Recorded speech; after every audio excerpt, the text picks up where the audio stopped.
Um, you have to kill a council president for my thing. I don't think it's making us, or yours. Check yours and see where. Yes, you gotta kill a council president. Yours works.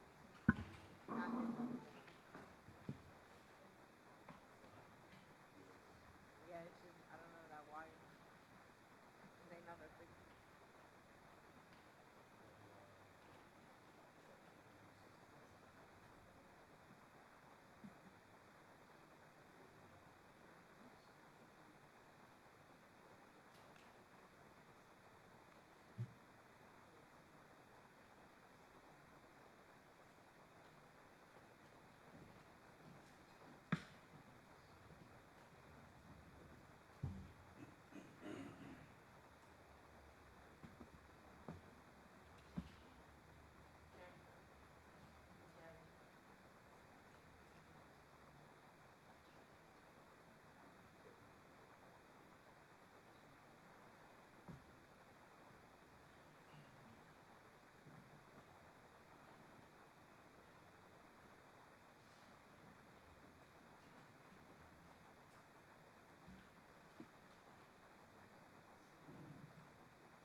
Oh yeah, you got to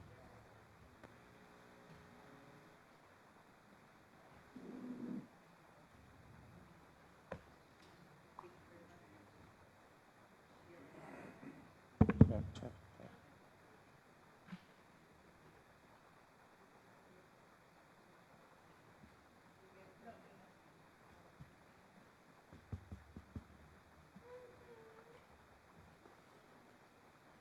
Good evening. Check, check, check, check, check. Oh, They're on. yeah, it's on. Good evening, everybody. We're going to start just about 5 minutes late, waiting for the township attorney to get here. He's running a little late in traffic, so about 5 minutes late. We're going to get started.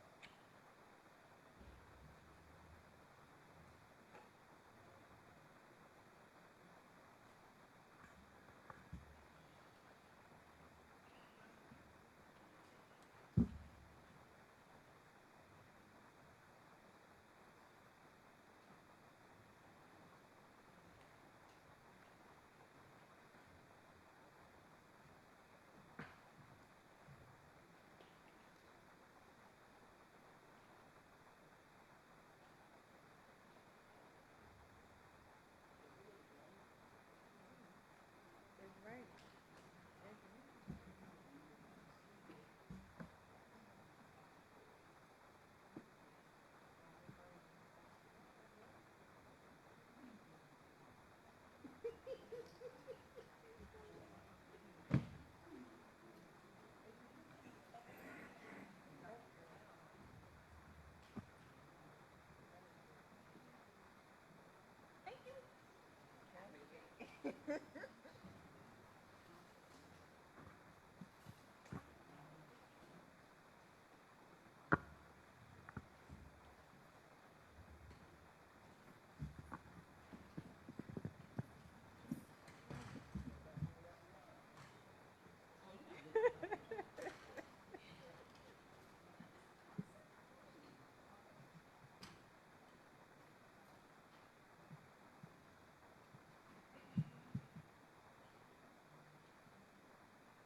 Right.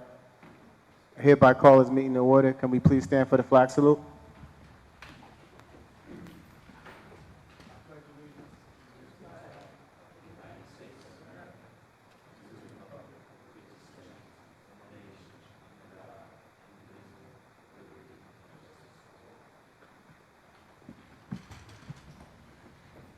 This meeting is called pursuant to the provisions of the Open Public Meetings Act. This caucus regular meeting of September 24th, 2024 was included in a list of meetings sent to the Union County Local Source and Star Ledger on January 3rd, 2024. Copies of the notice were posted on the bulletin board in the municipal building and on the Township of Hillside's website.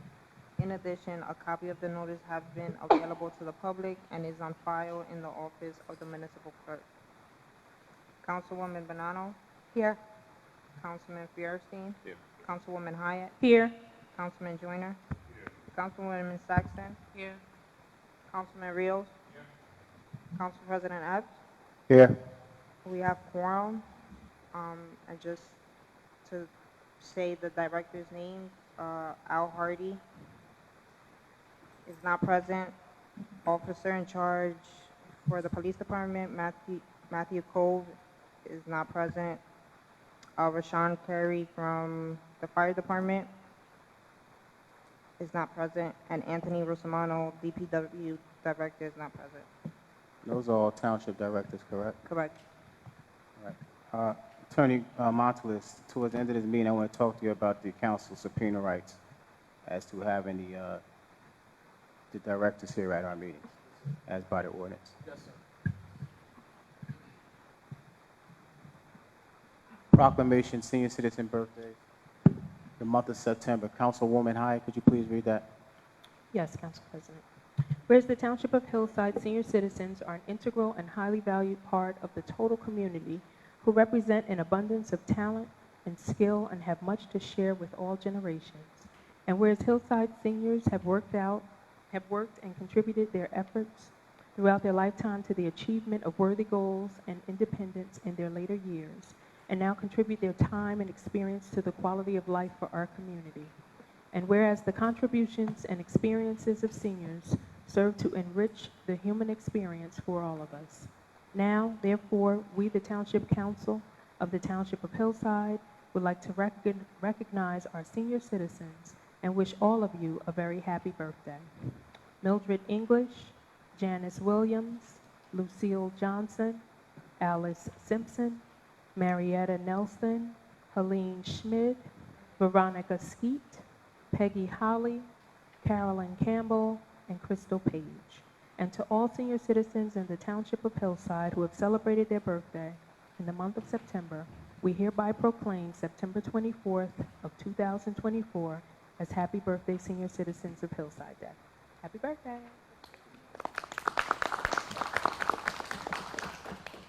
Thank you. You're welcome. Payment of bills. I get a motion for the payment of bills September 24th, 2024. Motion. Any questions from the council in reference to the payment of bills? Yes. Councilwoman Hyatt. Thank you, Council. On page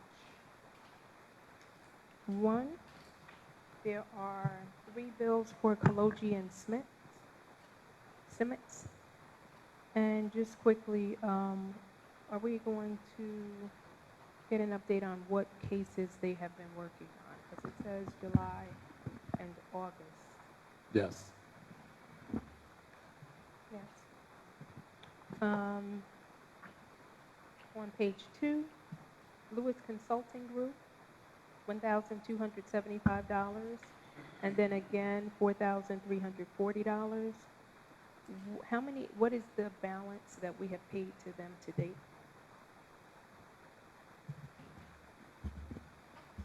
I would have to run a report on that, Councilwoman. I don't have that readily available. Have we paid them prior to this bill list? Again, I would have to run a report. I'm pretty sure we did. Do they have a contract? Yeah, there are LSRP. I'm sorry, environmental engineer. Quick question on that for clarification. Is that different than services than what Remington does? Yes. What's the difference Environmental, they helped us with the remediation in the basement. Remington So- doesn't do those They could, but they weren't appointed to do it. for them. Lewis was. Sorry. No problem, no problem. Moving on to, excuse me, page 3. LACO Equipment Incorporated, $6,816.59. It says parts for DPW green leaf. Is that the vacuum?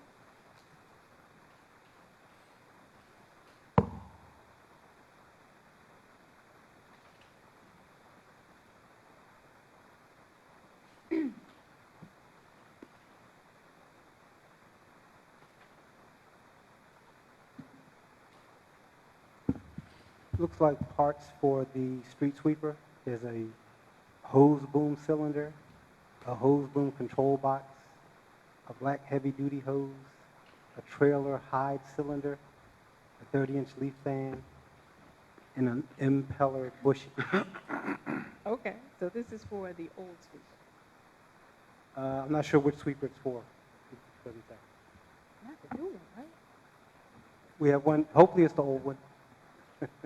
I'll- Okay. Regional, about midway the same page. So we have what it looks like to be 2 monthly payments of $162,500. The description for one says May of 2024, and the description of another says August of 2024. Are the descriptions accurate? And if so, where are June and July? They are accurate, and I will check on June and July. I'm not sure why they're out of order. Do you know if we have paid?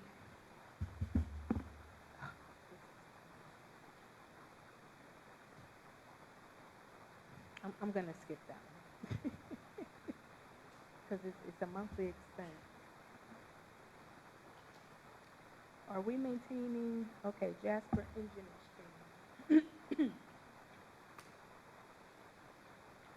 So what's listed here in the description is transmission for DPW, New Jersey State contract. Oh, are we maintaining the fixed assets, and are we keeping track of the additional costs and the repairs and maintenance that correspond with each vehicle? The fixed asset wouldn't list the repairs, it just lists the items and their value. And that was turned in last month. Okay. So but we are tracking the repairs somewhere, somehow? I'd imagine that DPW does track the repairs.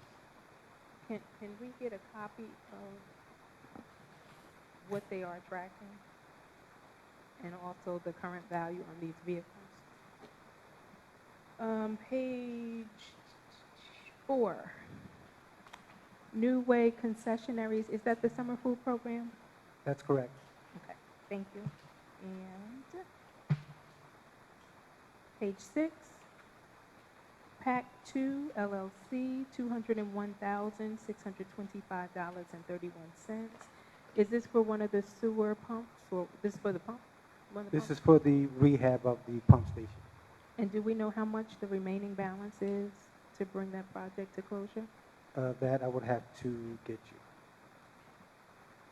I believe I provided a year-to-date for the current and for the capital, so it should be in the capital portion of that. Oh, okay. It's itemized to that level of degree? I'm That sorry? level of detail? Well, it just shows you what the balance is for the ordinance itself. Okay. And K&K Glass Solutions, what project is that for? It's for $12,079.87.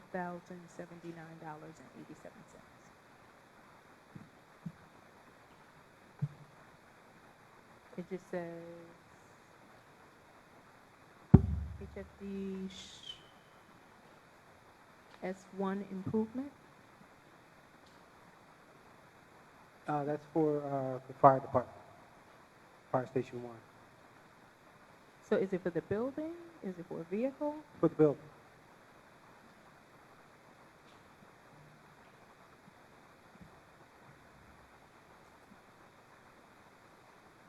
Is it a window? I'll read the description, bear with me. Oh, okay. Aluminum storefront, 1 3/4 by 4 1/2 inch, dark bronze color with 1/4 inch clear glass tempered, single door, right side with code release lock. Okay. And my last question is related to Canon Financial Services. Is this a new copier or something like that? I see that it's allocated across just about all of the departments. It's for our monthly copier rental fee for each What's- department. Is it one machine? No, it's the entire township. No, same. So you're saying there's a machine in each department that we pay $200 and some for? Yeah, if like you said, it's listed in multiple departments, so there's machines scattered throughout the township that we rent from. And just the split up and allocate the cost? Yes.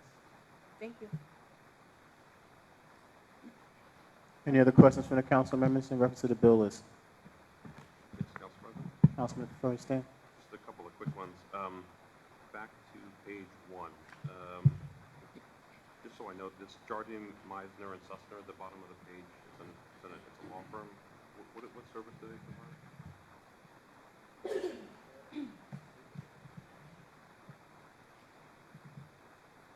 ABC? Roll, Is it ABC?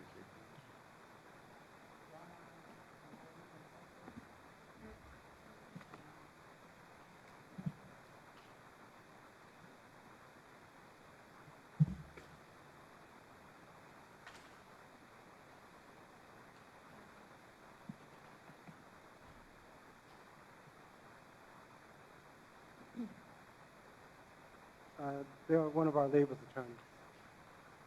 One of the labor attorneys.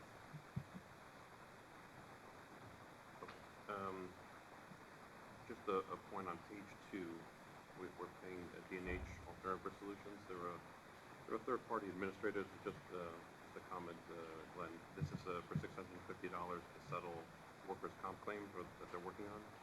Being that it's almost October, so now would be the time when all that stuff gets reviewed. It just occurred to me as I'm looking at the list. Hopefully the broker is helping us with our work comp claims. Now's the time to close whatever's open. So if it's helpful, I'm happy to help work on this, but we can get a list of all the open claims that are work comp related and clean it up before January. Just it occurred to me to warn you ahead of time so we can try to make sure our premiums are lower for January. Question on page 5. Dave, is your mic on? Yeah, sorry. Sorry. Question on page 5. Middle of the page for AJM contractors for $21,000 that we were talking about before, or sorry, $21,000. I'm just curious what this is for. It says like resurface Plymouth Road, so I'm assuming it's street work, but it's under the grant reserve. Yeah, this is the final payment. We got a DOT grant for Plymouth Road a couple of years ago. So it's not fully funded by the grant. This is our portion, No, this is funded by the grant. It's fully funded by the grant. but we're paying $21,000. Out of the grant account. That's why it says grant reserve. Okay, got it. Thank you. Almost done. No, that's it. Thank you. Any other questions from the council members? Council President, if I may. Councilwoman Saxton? On page 3, where it says Protrini Electrical Services, I know that some time ago we approved a resolution for the electrical work to be done. Is this $34,500 being drawn down from that $80,000? This is from the resolution we did last meeting for the $34,000. What is it? I'm sorry. We did a resolution last meeting for the $34,000 in repairs. This is the payment for it. Okay, so we did a resolution also a few months ago for $80,000 for the electrical work to be done over at the police department. Where are we at with that? We have a capital ordinance that's going to finalize all of this. That's on the agenda tonight. Okay. All right, thank you. I have no other questions, Council President. Any other questions from the council members? Seeing none, Madam Clerk, roll call. Councilwoman Benano? Yes. Councilman Fierstein? Yes. Councilwoman Hyatt? Yes. Councilman Joyner? Yes. Councilwoman Saxton? Yes. Council Vice President Rios? Yes. And Council President Epps? Yes. Motion to pass the bill, please. Thank you. At this time, I'm going to call for Ms. Dawkins to introduce Mr. Sheldon Green from Union County Deputy OEM and Steve Tansey from New Jersey State Police. Ms. Dawkins, please. Good evening, Council President, Committee Council. Tonight I've invited the Deputy Coordinator for the Office of Emergency Management, as well as Trooper Steve Tansey to come in, and Sheldon Green as well as Steve Tansey to come in. We are one of 2 states that actually is overseeing, the OEM department is overseen by the state police, and Steve Tansey is our state police representative. So at this time, if you would please give me your attention, they want to give you some information and see if there are any questions you may have as relates to the duties of the Office of Emergency Management, both the municipality, the county, and the state. Thank you. Thank you, Ms. Dawkins. Good evening, Council. And I want to take this opportunity to say thank you for allowing me to address you this evening. And I also want to take a moment to allow you to know that Mary Dawkins, Kevin, and Ben are very good coordinators. They stay on top of everything that's necessary to be needed. The reason why I'm here is her job is a lot easier with the support of the council. Emergency management starts with you guys. You're the one who establish policies. You're the ones who provide funding for emergency management to happen. We have seen major disasters. We had Ida, we had Sandy, and we just recently went through COVID. Preparedness starts now before the disaster starts, and it's very important. Another thing I'd like to share is the state of New Jersey has a grant program, the Emergency Management Assistance Grant, which is $10,000 a year that goes to municipalities to support their emergency management efforts. Another thing I'd like to share, hazard mitigation grants is another tool that a municipality has to fill a lot of their goodie list. Like, an example, if you wanted to put generators in your school, or if you want to put generators in your city hall buildings, your fire departments, or your critical infrastructure. That is the opportunity that you put these projects in. If something was to happen and dollars were to become available, you'd have the opportunity to get that money when these happen. If it's not in the hazard mitigation grants through your engineering department, you're almost guaranteed not to get any dollars. The reason why I'm sharing this is because it has to be on your focus. Your administration actually runs the emergency, your business administrator and the department heads with the assistance of your emergency management coordinator to make sure every operation starts, but it starts with you guys here. And it starts with the administration on giving that support. Another project that you're able to do through emergency management, Another project that you may look into is called the community rating system. The community rating system allows a municipality to put certain efforts in place to be able to lower people's flood insurance. So there's a lot of things that can be done and brought to a community through your emergency management coordinator. But like I said, it starts with your support. But I want to share that Mary's done an excellent job. We hosted a training session here at your community center to educate government bodies the more importance of emergency management. And we hope to be able to do further training here.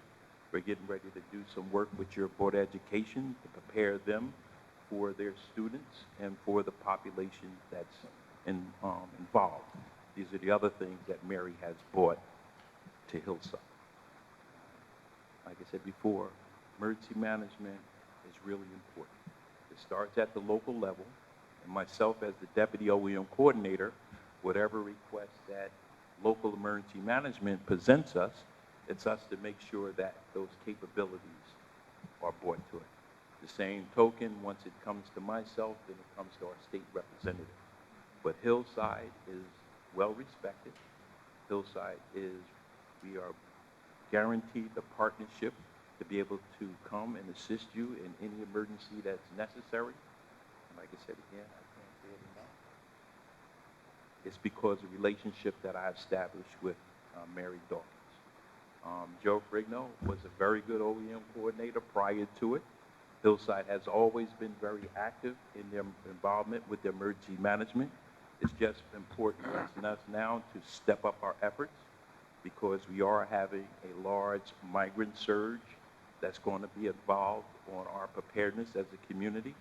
We're getting now into storm season where we have to be prepared for hurricanes and other type of storms that are coming up. So there's a lot to do. It's a never-ending story. I want to also congratulate you guys. You were able to submit your emergency operation plan, which was approved, which was no problem at all. And now the system is in place to help us move further. Is there any questions that I may be able to? Council President, I have a question, if I may. Councilwoman Saxton. Thank you, Mr. Green, for being here. It's a pleasure to see you, as always. Yeah. My question that I have for you is that when you mentioned about, maybe natural disasters and things like that happening, so we had a situation here in the township where the electrical system went down, Yeah. and we needed to get a generator Right. to be able to, keep things running in Yes. our police department. My question is that what is usually the process? Because I felt that the county should have stepped in and allowed us to utilize a generator from them until we were able to get our electrical system back up. Unfortunately, that didn't happen. So what's usually the process? Oh, okay. Because my understanding that normally the process is if you need emergency equipment, we have a system called EMIT, which is monitored by the state of police. The emergency management puts in the request into EMIT. It's reviewed by myself, and then I forward the request up to the state police. If it's an item that can be filled at the local level, then we look on to fill at the local level. Then it becomes to us if we can fill it at the county level. If we can't fill it at the county level, then we go to the state. Then the state will look at its other federal partners. But if I'm not mistaken, the generator that you use, I think we did loan Hillside the generator. For a very short time. Yes, I understand. Yeah. But see, like I said, some of the equipment that we have, we pull from other areas to be able to do that. Okay. But these are the things or the projects that you need to look for that.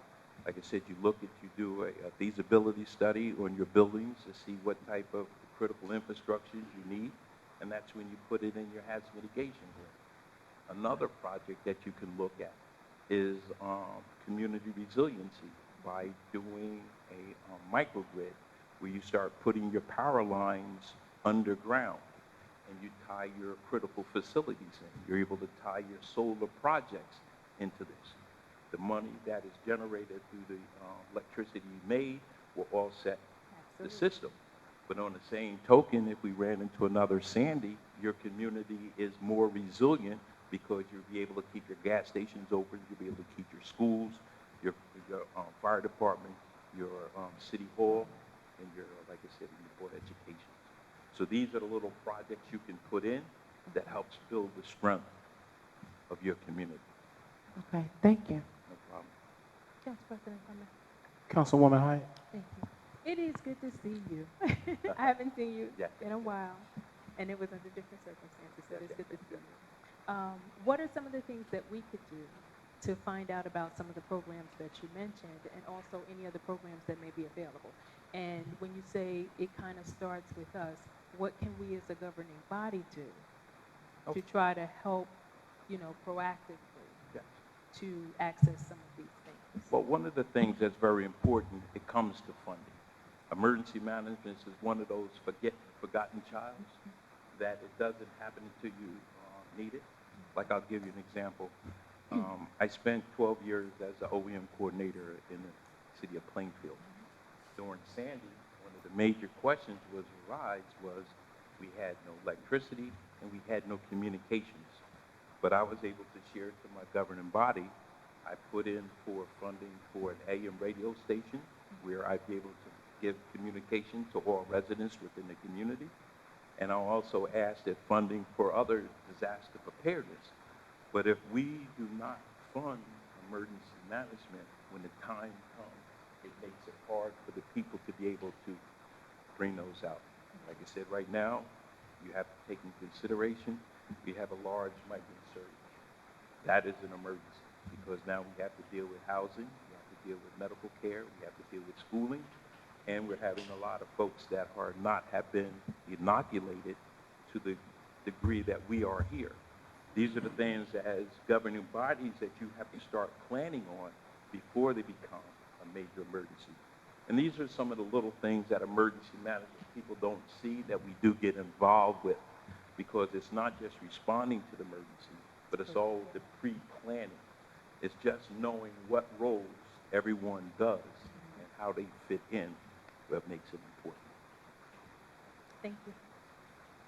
Thank you. Councilman Firstein? Can you just elaborate for a second longer on this community rating system, how that works? Yes. A community rating system is set up with FEMA. What it does is you would appoint a floodplain manager. You would have community meetings discussing your flood projects. As you do remediation of some of your flood problem issues, all that goes into a system. Whether you're going to reclaim property that's in a repetitive flood area, whether you're going to do drainage or do anything that affects that. These things give you a point system from 1 to 5. The better your system is, the lower your, it gives the opportunity for people to save on flood insurance. And one of the things that we realize now, flood insurance is going to be a major cost for a lot of people, especially if you have seniors that are fixed income, have homes that may be paid for. The same thing with emergency management is addressing your community to make sure that your community's insurance policies for your homeowners are keeping up with the value, because you hate to see someone lose their property in a disaster and not able to replace it because their properties were underinsured. And we realize how high our property values have gotten. But these are the things that you hold, as the proper word to say, public meetings to discuss, share with citizens what their opportunities are. But like I said, it begins with you, open those opportunities up. And like I said, the more you invest in your emergency management, the easier emergency management becomes, and it makes it a lot easier to deal with a disaster when it does rise. Just quickly then, B.S. Smith, do we have a flood manager yet, or no, we have to appoint one?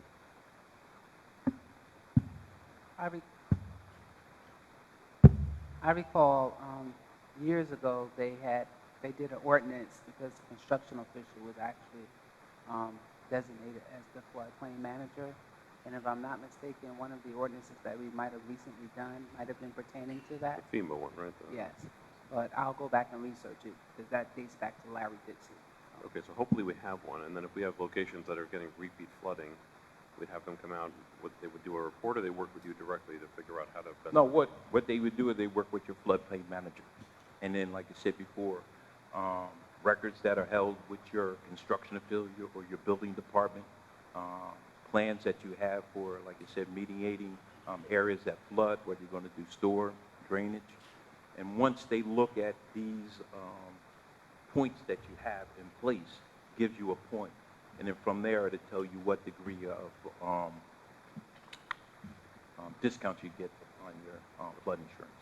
And then lastly, do you, based on all the other townships that you've worked with or city municipalities you work with, is there a shared dialogue between them all? Meaning if you see that Hillside is not getting something that other towns may be applying for, thanks to your relationship with our OEM, is that communicated? Do we Yes. get, so we don't miss out on things? Yes, no.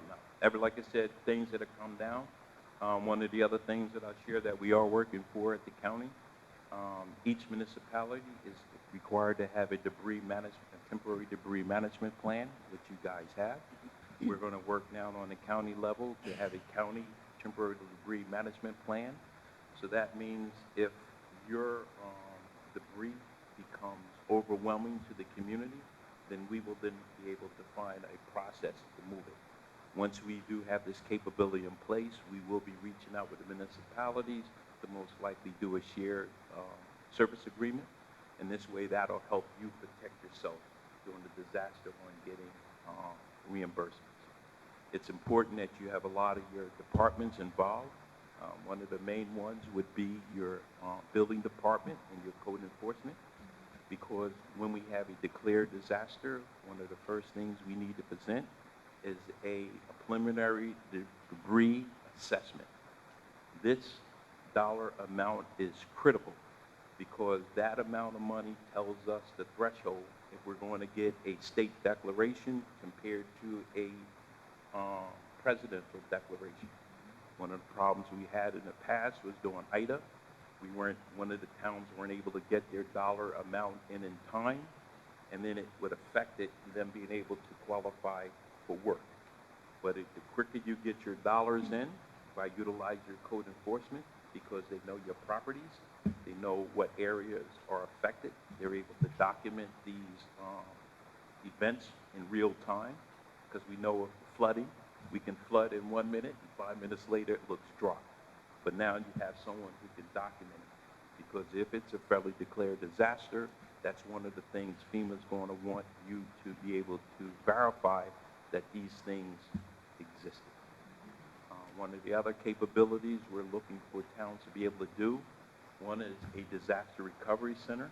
In case something happened in Hillside, a disaster recovery center is a location where FEMA would come in with social services, with small business loan, with whatever agencies impacted, and you're able to help that citizen with their needs. That's if something is more smaller. If it's a larger event, the county are now in the process of establishing 4 sites here in the county. We're working on. The next one we would ask community be able to do is identify a family reunification center. Now, family reunification comes in 2 types of form. One is if we had an active shooter event at a school and we needed to relocate our parents with our children while we're doing a criminal investigation. The other family reunification center would be if we had a major disaster in your town and people lost their homes and not able to get back. This is an area where people would be able to come, stay, find out what they need, and be able to get with their families and their loved ones. These are the capabilities we're asking to be able to done on a local level to identify the police and the necessary staffing and resources to do it. Once you create that capability, it makes it a lot easier for us to do things because we know that you are basically able to self-sufficient. That's why it's important that you get your board education involved, because you can also go to your school system and utilize custodial staff, teachers, to be able to help volunteer in other areas. If it's a federally declared disaster, those hours and that manpower can be reimbursed through a FEMA. It's how you write that up. The same token when you want to get your volunteers from your workers. If I have a person who's doing recreation and I have them doing some assistance in another area of disaster, you're able to recoup those funds. There's ways of going about that. But it's now getting everyone involved and knowing their roles and responsibilities in the disaster. And this way there may be an opportunity to be a reverse for those type of things. So like I said, those are the other capabilities, a disaster recovery center, a family relocation center that you need to be able to look at, and also you need to be able to identify your sheltering capabilities. In case something majorly happened in Hillside and you had to shelter, whether it may be a building collapse, it could be a fire in a multi-dwelling, it could be a block that was destroyed during a storm, you have that capability of sheltering people. You can go from a full shelter capabilities, or you can go to a reception center. We allow people, islands, where they come to charge their phone or be able to relax or be able to get necessary information. And like I said, these are some of the other capabilities we're looking to be established on the local level. The other requirement that's on the local level is a CART team. And your CART team deals with your pets and your livestock. By law, we're required to have, each municipality is required to have a CART program So that means if a family is displaced and they have a pet, you need to identify where those pets will be stored and how they're going to be had. So like I said, these are some of the examples that are on the plate for your OEM coordinator. But like I said, a lot of those depend from other agencies, and it makes it a lot easier to get that support when you have the support of your council. Council President, I have one more question for Mr. Green. Councilwoman Saxon. So since we have you here, I would like to ask Ms. Dawkins as well to follow up with you regarding the generator, because that generator has cost the township thousands and thousands of dollars. I know that you all have a great working relationship, so I'm just going to ask Ms. Dawkins that you look into, which he mentioned, the Emmett application and things like that, because if that's the case, I think that maybe that should have been done a long time ago. But now that we know the process, I think that it will work out better for us to possibly get the county to loan us a generator, because it's still there, and we don't know how much longer it's going to be there. And if it's an available generator in the county that can save the township thousands of dollars, I think that it's only fair that the township is actually able to utilize that generator. That's my personal request to you. Just very quickly, Councilwoman Saxon. We did use the Emmett system, and that's how we got the generator. The generator was recalled back because it was, when the county lends us these pieces of equipment, we have to realize that it's on an emergency basis until we're able to get the generator, in this case, the generator ourselves. So that's what we worked on. We had the generator here for 27 days, but we had to return the generator back because you need it back in your inventory in case another municipality needed it. And it gave us an opportunity to go out with DPW. We work with DPW, with Bustamano, with Hope, just to get another generator here. But we did use that system, the Emmett system. But that's not the only generator that the county has. We understand that, plenty. but there was certain criteria for the generator that we needed, for the type of generator that we needed. That was the one that we were able to borrow. But I will reach back out to them again. Please. And see, but yes. Because the county has. they're very well equipped. But sharing with that there, like I said, most equipment that you're going to get from the state or from the county is strictly the homeowner. One of the things that we share, and it's very important, that when you do your CIP on your buildings, that you look to make sure that your building is generator ready. Because even if you have a backup generator, it's good to have a generator connection. So once that generator is requested, it can be connected to whatever critical facility that you have. It's important that you have an agreement with a rental company, because the first thing the state's going to ask when we do the Emmett request is, did they exhaust all their local obligations? And if I can't justify that, then the state won't respond. Like I said, and even on the county level, most of the equipment, some is left in storage. A lot is utilized to be used, even for the county facility. Like the generator we used was a backup generator for another building. And it's also for our the backup in case for our dispatch center and our building on 400 North Avenue. So it's not like we would not want to utilize equipment, but a lot of things starts with yourself. You have to fund. We're asking now again. But understanding that part of it. Thank you, Mr. Green. Like to introduce you, Thank you. Steve Hamley, or Steve Thank Good you so evening, much. council. I had notes prepared, but I think Sheldon stole the show tonight. Yeah, Steve Tansey with the State Police, Office of Emergency Management, and I am assigned as the state liaison to Union County. I work hand in hand with Sheldon, Bill Kane, and Director Mike Scagno at the County OEM, and I have a very good working relationship with your coordinators here in the Township of Hillside. Just a little side note, I am from Hillside, grew up here 15 years of my life, so full circle moment coming back here and speaking between you guys tonight. So thank you for the opportunity. Again, like I said, I'm the state liaison for OEM. I'm the bridge between the colonel, who's also the state director of OEM, as well as the AG and the governor. We do a lot of reporting on any critical incidents here within the county, and as like Sheldon alluded to before, anytime there is a need for state resources, I am the single point of contact for Union County to get you what you need. In the past, it might have been a phone call to, hey, I got a guy or I got a girl up at the county or up at the state level.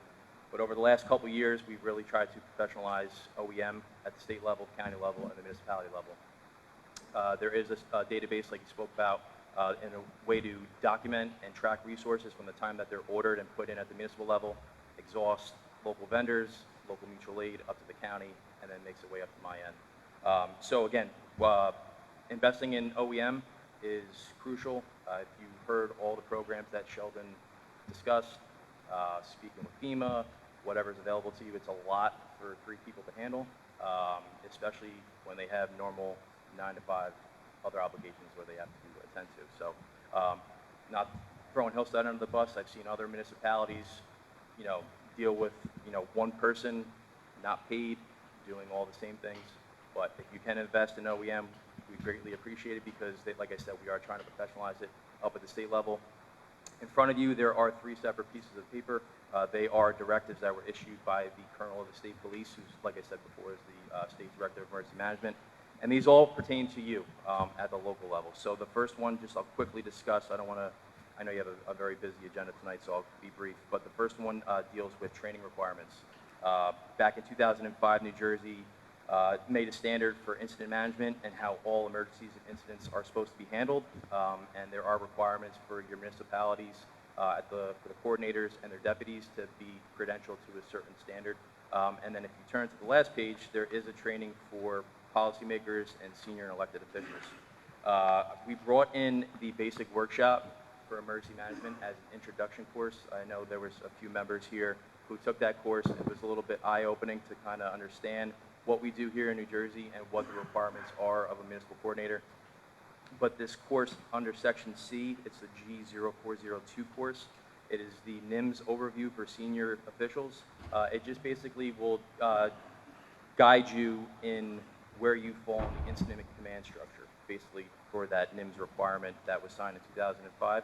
So when there is a natural disaster, either man-made, you know where you fall, you know what your responsibilities are, and you can ask any questions at that point in time. So it's kind of the second step past that basic workshop that some of you have taken last year. Moving on, Directive 2 is the emergency declaration notification. I don't want to go too much into it. It's kind of self-explanatory. Read it at your own peril. But just so you know, in the state of New Jersey, the only person that can declare a state of emergency or a local state of emergency is your municipal coordinator, right? Obviously, with the input of council and the mayor's office and all key stakeholders, but it comes from her. So just make sure in all these key decision-making decisions that go on here in the Township of Hillside that she is, her and her staff are made aware of what's going on. And then lastly, the Local Emergency Management Council for municipalities. This is just a collective group that kind of reviews the emergency operations plan here for the Township of Hillside. You know what's going on. There is a chain of command for each of those functions: police, fire, EMS, DPW, and so on and so forth. You will kind of, I know you all know each other, but you might not know what each department does, right? When OEM is involved in an incident, they're not the doers. The people that are part of the plan are the doers. They just coordinate. They know that this person has this resource, this person has that resource. Because they are a critical part of government, that shouldn't be taken lightly. And like I said, whenever there is something that is needed at the county or state level, the days of, making that phone call to your buddy are long gone. So everything has to get funneled through Mary, Ben, or Kevin to make its way up to Sheldon, Mike, and Bill at the county, or if needed, up to me at the state. That's all I have. I don't want to hold you guys up, but any questions, I'll be happy to answer. Any questions for the council? No, thank you, sir. Thank you for coming. Thank you. I would just like to thank the council for allowing us this time and your attention in this very important department and matter in which at hand. And I was remiss in the beginning to, just to acknowledge the deputy coordinator, Captain Kevin Moran from our fire department, and our second deputy is Captain Ben Nowinski, and we do work harmoniously together to try to do what's best for Hillside. in a case of an emergency. Thank you again very much for your time. I just want to share one last thing. There is an opportunity for your council. Each year in May down in Atlantic City, the New Jersey Emergency Management Association puts on a workshop. It's it's well attended by the New Jersey State Police, the Department of Homeland Security. By sending your coordinators to this conference each year, they do get training credits that's necessary for you to be able to maintain if you choose to go for the EMAA grant for that $10,000 to come to your community. It's important that you send them. It gives them the training that they necessarily need, but it's also a good opportunity for governing bodies to go down and learn about emergency management, be able to network with other municipalities to see what they are doing. And plus, it gives you the necessary credits you need for the training that you are required to stay NIMS compliant. I just want to share. It's an opportunity, but also it's a very good tool for you to be able to take current of what you need. Thank you, Mr. Queen. Great presentation. Thank you.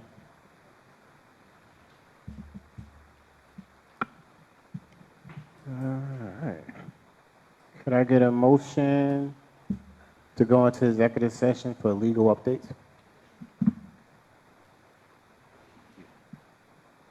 I have a motion, need a second? Second. All in favor? Aye. All right, well, we'll be back. We're going into executive session for legal updates. We'll be back shortly.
you all for your patience.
All right, can I get a motion to go back into regular session, please? Get a second? Second. All in favor? Aye. Now, I want to also, at this time, have a motion to entertain a 5-minute recess. 5-minute recess, I get a motion? I get a second? Second. All in favor? Aye. Aye. All right, 5-minute recess. We'll be back in 5 minutes.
Where is she? I'm at. Okay.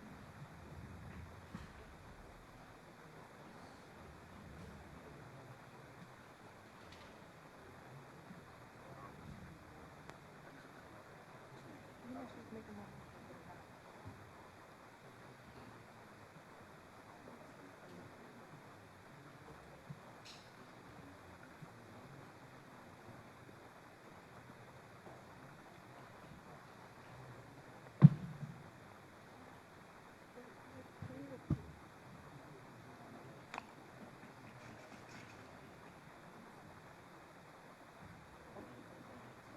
It seems that if we lose an employee, why isn't the full-time team?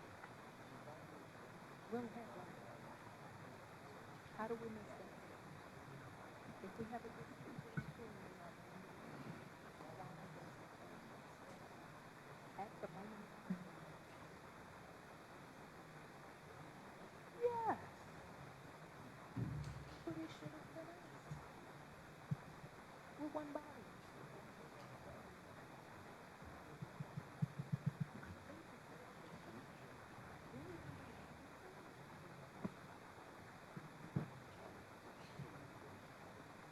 That's what I'm saying. Basic work, 5 days. Basic work.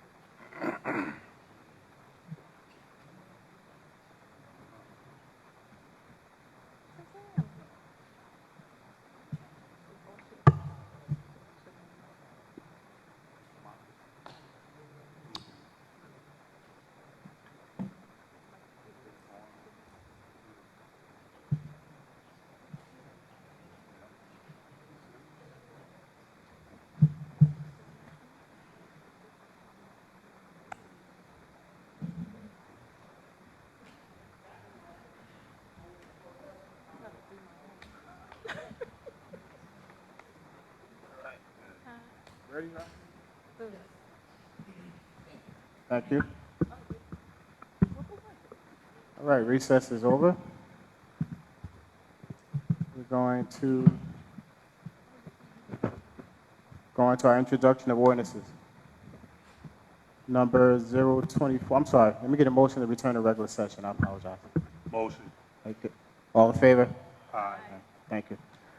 Introduction ordinances number 24-17, bond ordinance providing for various 2024 acquisitions and capital improvements for the Township of Hillside and the County of Union, State of New Jersey, appropriating $1,507. I'm sorry, $1,507. Therefore, and authorizing issuance of $1,434.83 bonds and notes of the township to finance part of the cost thereof. Can I get a motion? Get a second? Second. I think we should restate the amounts for the record. I'm sorry, apologize. The amount was $1,507,000. And the second one for the issues of is $1,434,083 bonds and notes. So we have a motion, we had a second, right? Mm-hmm. Any questions from the council? Yes, Council President? Councilman Furstein? Can we get just a quick synopsis of what this is about? Yes. Yes, Council President, Councilman Feuerstein. A lot of capital needs in the town, so we do a ordinance every year, basically. I know you guys have been paying attention, so our debt service, we pay off about a 1.2, 1.3 every year, and we borrow about $1 million, so that means our debt ratio stays level. So that does not add pressure to the budget. So we asked all the departments what they needed this year, and this is just a partial list. I mean, I got a wish list from some departments, but these are things that we really need. So to start off with the electrical panels, this is to resolve our electrical issues. So that composes of electrical boxes, a switch gear, an AC cooling tower, a generator, and emergency generators throughout the town at different buildings. So we're just building our resiliency and making needed repairs. Also, there's a boiler. As you remember, we didn't have heat last year. We tried to seek funding through PSE&G, but that didn't come through, so we put it on the ordinance. We also have a couple of servers for the police department. Remember, we had the incident with the server going down in town hall and in the police department, so we put a couple servers on and some software, IT upgrades, one SUV for the fire department. The fire department also asked for something called a power stretcher. I was going to ask what that was, yeah. A power stretcher, they say it's so they can lift people more easily without getting injured. More advanced stretcher. Yeah, so it's Do we have like any, do we have any right now? This is we don't have any right now. So we do it the old-fashioned way now. Yes. Okay, so a couple quick things then, Glenn. Did we budget for this? In this? No, this is a bond ordinance. So, okay, so we're just fulfilling what we did for the bond ordinance. This is a new ordinance for this year. Took the liberty of looking at today's interest rate, but again, this will be first reading. We wouldn't go out for funding until late November, early December. So the bond rate right now is 3.8%, and what that would mean for next year's budget is an additional $54,000. Okay, now of these items that are in here, one is for a sport utility vehicle for the fire department, $65,000. Didn't we have a whole list of vehicles that we were approving before? We had for police and administration. This is for the fire department. And is this where it should be? I mean, is this urgently needed for now, or can this be purchased the following? Yeah, like I said, this is the immediate needs. I have a longer list than this, but I said, okay, guys, what do you need right now? And this is the end result of that request. Okay, what's the, well, immediate needs you have in here? Office furniture for the tax office, $14,000? Yes. Immediate need, or we could wait till January? Well, we got furniture for most of the building last year, I know. except for the tax office. So Right. Can they? it's immediate to them. Not a lot. I'd rather they wait till January, given the tax increases we have. But Section 20 cost, what is that? That's for design, engineering, anything outside. So just planning costs. So we're planning to have this amount of cost, but it's an arbitrary number, basically.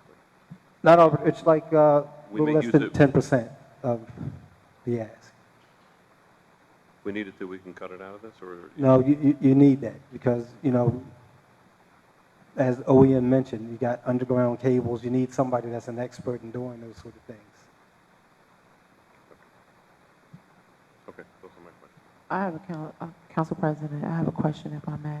Councilwoman Saxon. So, remember earlier I asked you about the $80,000 that was done by resolution for the electrical work that needed to be done in the police department. Is that amount included? No, all Because these this are is becoming additional confusing. costs. Okay, so we are ordering, The emergencies we did for the electrical, that's because we had to immediately fix the situation. Okay, So that's why we but- call it an emergency. but the situation hasn't been fixed yet. This is to fix the situation. Okay, so where's the $80,000? It's already spent and gone. So why didn't they ask for more if, Well, we They didn't know do. we didn't know the extent of the need. We just knew that we were out of power and we needed to get it restored so that we could provide emergency services. Now we know the extent and what needs to be done, and that's what this ordinance does. It fixes all the things that are wrong. so we're doing a bond ordinance for millions of dollars when we actually need to be hiring more firemen. I'm just trying to get a clear understanding here. We need more manpower, but we're ordering things. Well, our manpower needs these things in order to do their jobs. And it's not like we're putting $1.5 million into the budget. This is going to The eventually... fire department, they deserve everything that they request. I mean, they're wonderful. But my point that I'm making is that the money, it just seems like we're moving backwards to me, because we need to be hiring more firemen, but we're spending $1.5 million in equipment on multiple departments. It's just confusing to me. Well, just a brief history or my history since we've been here, there's been capital needs that have not been fulfilled in this town for many years. I think the rest of the body knows we've done ordinances every year. We've gotten fire trucks, we've gotten vehicles, we've gotten communication equipment. So there are a lot of things that are needed that, and again, I said, what do you guys need that you need right away? And this is the list. So here's my request moving forward. For every single department, at the beginning of the year, there needs to be a list of things that are needed for that department. It seems like we're always adding things. Every meeting, we're adding this. Every other meeting, we're adding that. I don't think that we should be doing it that way. I just don't like the process at all. I really, really don't like this process, because to me, it's just like putting the cart before the horse. It doesn't make sense to me at all. At the beginning of the year, every department should have a laundry list of things that they need, and it needs to be submitted so that by the time we pass the budget, we wouldn't have to be going out for bonding at a 3.8%, which is going to add additional money. This is why the taxes are constantly going up, because things are being done backwards. And that's just me. That's just my opinion. But thank you for answering the question, Glenn. Yeah.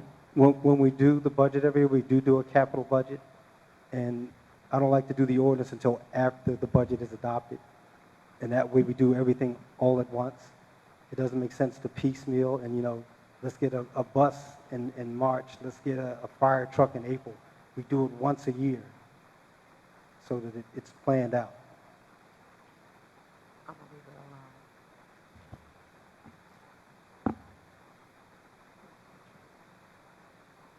alone. Thank you, Council President.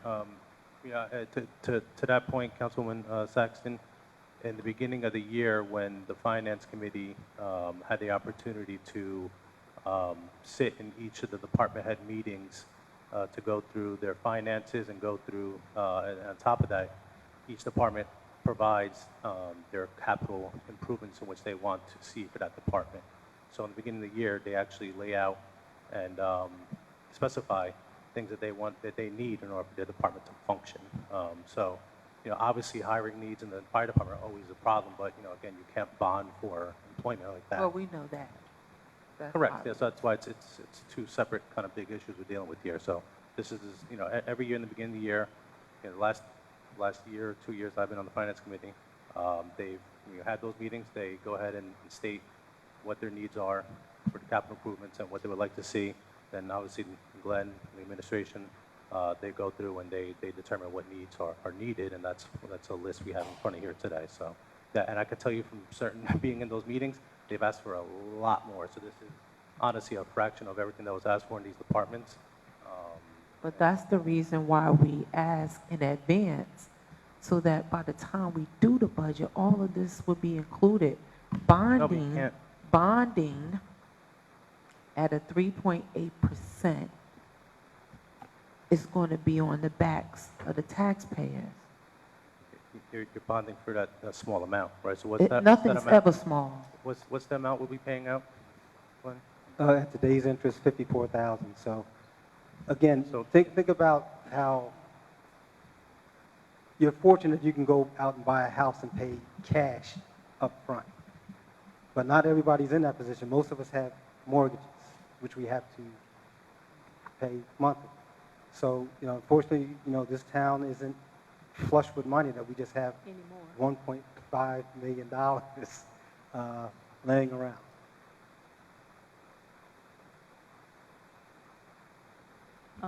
Council President, I just wanted to... Councilwoman Hyatt? Thank you. I just wanted to add to that conversation a little bit, to the point that Councilwoman Saxton is making. So during the budget process, if this kind of information is not clearly and concisely conveyed to all the council members who may or may not be a part of the budget process, that's in part why some of the questions are raised. It's not unreasonable, however, when you consider we passed a 6.2% tax increase. You used $5 million out of surplus. And now you want to go into debt for almost $5 million because a portion of it is already coming out of money we have. So it's not just whatever the 3.85% is, it's that on top of everything else, which is, I believe, part of the point that Councilwoman Saxton is making. So in our planning process, whether it's the budget, when we go through that capital piece, I think we have to do better, not only publicly, but with each other, about the information that we share and what that financial impact is going to mean to taxpayers. That's all I think that folks are trying to convey. I don't think it's any contention. I think it's more concern, and I think it's more a thought that there are some items on this list that we are in 100% agreement with, which even Councilman Fewers is sharing information about. There are some items that council people are 100% on board to support, but we don't necessarily understand why those things and these things all have to be on one ordinance. We recognize the emergency and the question about the generators and also the wiring with the building. You may recall at the last meeting, I asked for a scope so that we would know what the total cost was related to the stuff in this building. We didn't get it, but we got a bond ordinance for $1.5 million. And I have that information, I just didn't include it because this is already 20 pages long, but that's where I get the figures from. I say, give me the specs. So I do have that information. Oh, I'm not disputing that, but what I'm saying is it adds to our ability to make an informed decision. When you have the specs, we don't have them. When you give us a bond ordinance, that's a request for more money. So if all we get is the request for more money and not the information supporting with the details or the explanation, that's why these questions continue to happen. At some point, we have got to get to a place where we are collaboratively working on these things and then making the decision. We can't just get called in at the end and say, hey, give us money. And the residents can't be expected to jump on board to pay more money. That's what I think the bigger conversation is. Councilman, is it possible to amend or to vote on this as amended and change remove some items and do a new bond ordinance the following year, 2025? We need a boiler this winter. I'm saying, so let's say we keep the boiler. Let's say we remove, I would remove items 5, 7, and 8, which are $65,000 for the vehicle, $14,000 for the furniture, and the soft costs that we may or may not have for $125,000. If we do need them, we would bond in January. Possible? You want to do a second bond ordinance for the same items? I would remove them from this list so that you can pass the emergency stuff you need now and then do another one in January if you still need the others. Well, for the Section 20 costs, if you don't bond for that, you have to pay for it out of your current fund, so that's $125,000 you have to raise in the budget as opposed to financing. Why couldn't we bond it in January? If we start the ball rolling with the repairs, with this ordinance, and then we need money to pay for architectural, we won't have it, and we can't start the project. That's why you do all this at once. You do the project itself and the potential costs for planning, engineering, architect, any professionals that you need in case you run across a problem. That's why you do all at once. In the next budget. All right, okay, thank you. Any other questions from the council members? Council President, is there any grants or anything that we can get to supplement the ones we take off? Yeah, I mentioned we tried to get a grant through PSE&G for the boiler and the other thing, but there was nothing available. So we worked on that probably from when we knew the boiler was bad last March until now, and it just didn't materialize.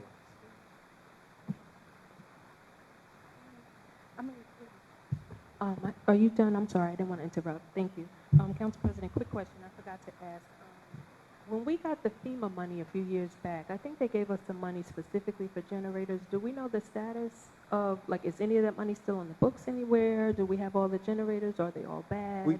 Yeah, we had one FEMA grant for the generator over at the recreation center, which is done. No, that's a more recent one, I think. I'm talking about back after Sandy or something. Is there any funding left anywhere from that? No, that generator that was installed at the community center was actually To part of expand? the Sandy Okay. funding, yes. Okay. So that was the last of it? Yes. And we don't have any other grant funds that could be utilized for this? Well, based off of the conversation that Mr. Green just gave, I'm going to follow up with Ms. Dawkins tomorrow because he did talk about the hazard mitigation and funding for grants. So I have that on my notes to follow up with that. So would you guys consider only holding off to the next meeting, evaluating any possible funding and any opportunity to further discuss with council members any of this, and then perhaps bringing it back to the table, either revised with the priority issues or anything of that nature? And is that something the council would like to see even? I don't want to speak for everyone. If that's the next meeting is next week?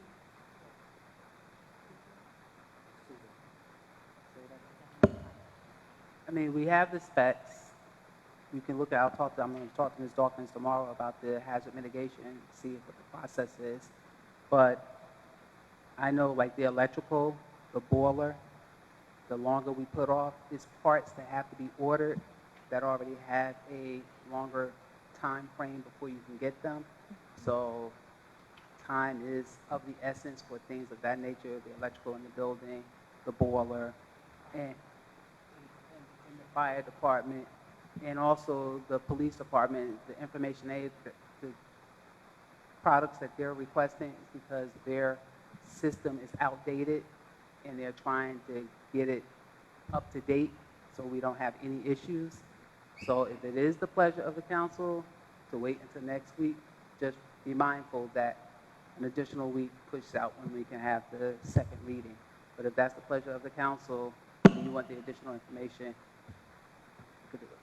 And I mean, you know, it's a week, and again, we agree with all of those emergency items you mentioned. I want us to be perfectly clear. We are on board 100% for all of the emergency items.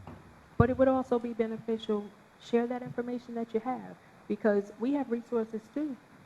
We often reach out, we get information about grants, we talk to people, we funnel it through, and maybe there is something else out there. So, I mean, Okay, it's 7 days on this We'll, end. we'll push it to And next I mean- week, and then grants, as we all know, don't happen overnight, but we'll have in plan, and that way, if we do get grant funding to offset any of this, the balance of the bond could be canceled. Sound like a plan? What y'all think? So we need a motion to rescind this, table it? We got to pull the table it? Okay. All right, can I get a motion to table ordinance number 24-17 at this time? You have to rescind your motion. Council Rio? Motion. Joyner. Have to rescind. I rescind my motion. The 24-17, who seconded it? They both did already. They rescinded it. All right, so now can we get a motion to table bond ordinance 24-17? Motion. Get a second to table this ordinance? Second. Do we take a roll call for this, Township Attorney? Motion to table. All right. Roll call, Madam Clerk. Councilwoman Bonanno, Yes, to table. Councilman Fierstein, Yes, to table. Councilwoman Hyatt, Yes. Councilman Joyner, Yes, the table. Councilwoman Saxton, Yes. Council Vice President Rios, Yes. and Council President Epps. Yes, to table. Motion passes for ordinance 2417 to table. Thank you. The next two is public hearing. Next ordinance is public hearing. Oh, I was gonna move it.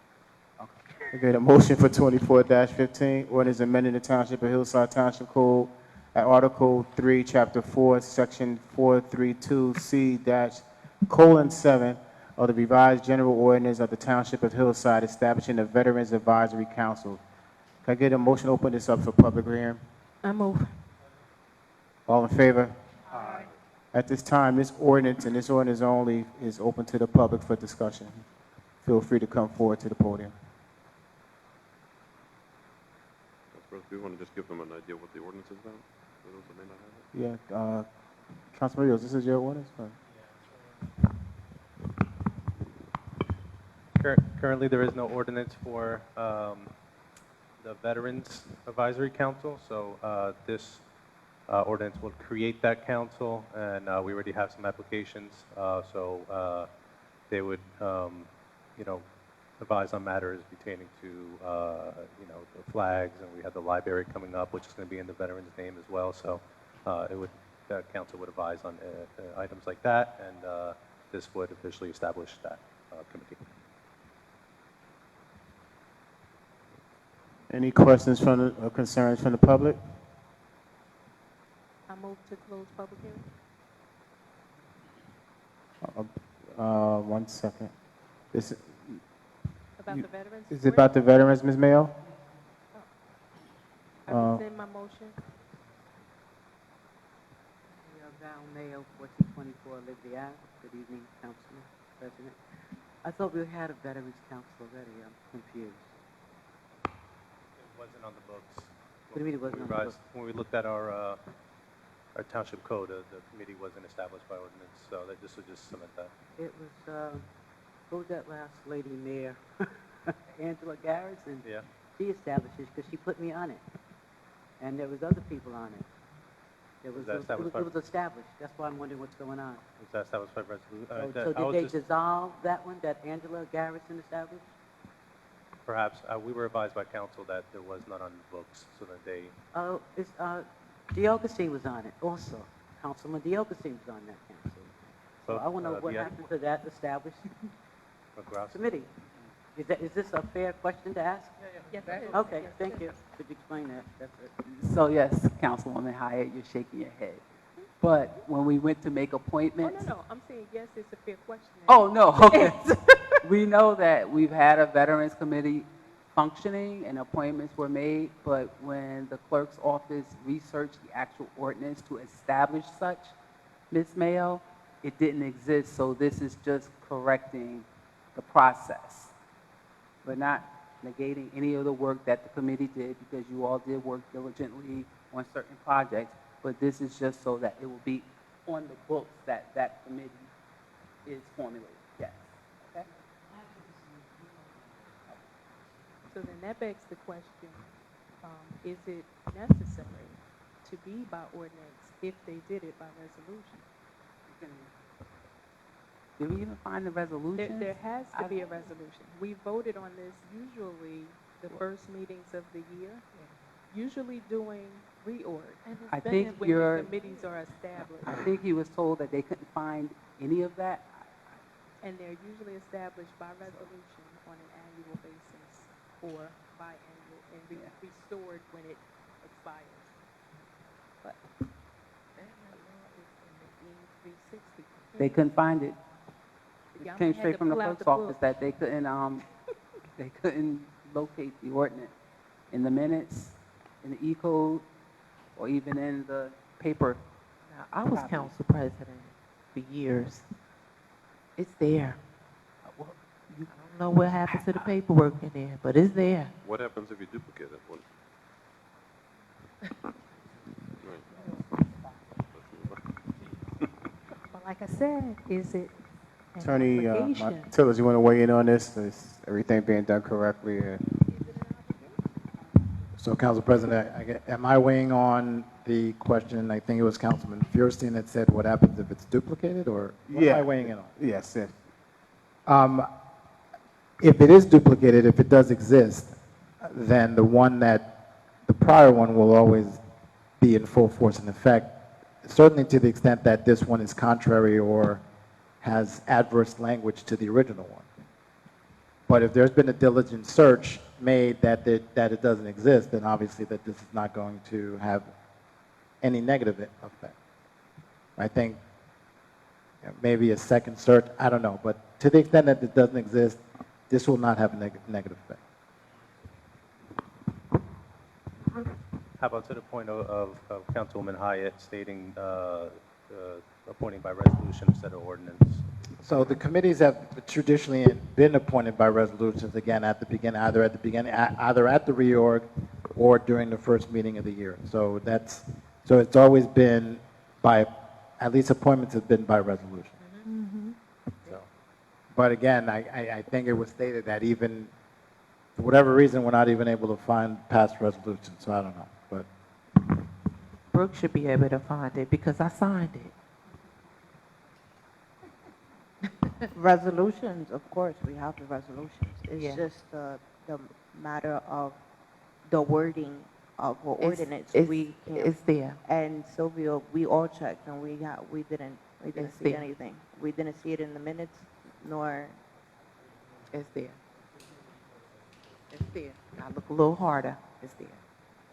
Yeah, I don't want to hold this up, so if it is, Brooke, if you can look for it, that's fine. We find it, then we can make adjustments, but I know we've been trying to get this together for a while now, so I would like to still move on it if that's all right with the council.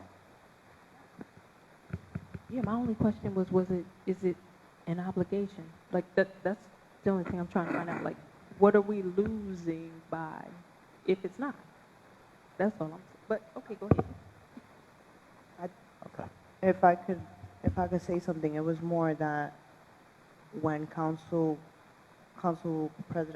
President Rios wanted to know how many people can be on the committee, we couldn't find the wording. And that's when when Atia was here and Sylvia was here, we looked through the ordinance, we looked through the minutes, and we couldn't find it. We looked through E-code and it wasn't available to us. So as for that, we went ahead, and I even think Mally at that time was also here, and that's who created the ordinance for you. So that's why we established this ordinance, so we can put a committee together for him. Thank you for that. All right. Thank you. All right, can I get a motion to close public hearing? I move. All in favor? Aye.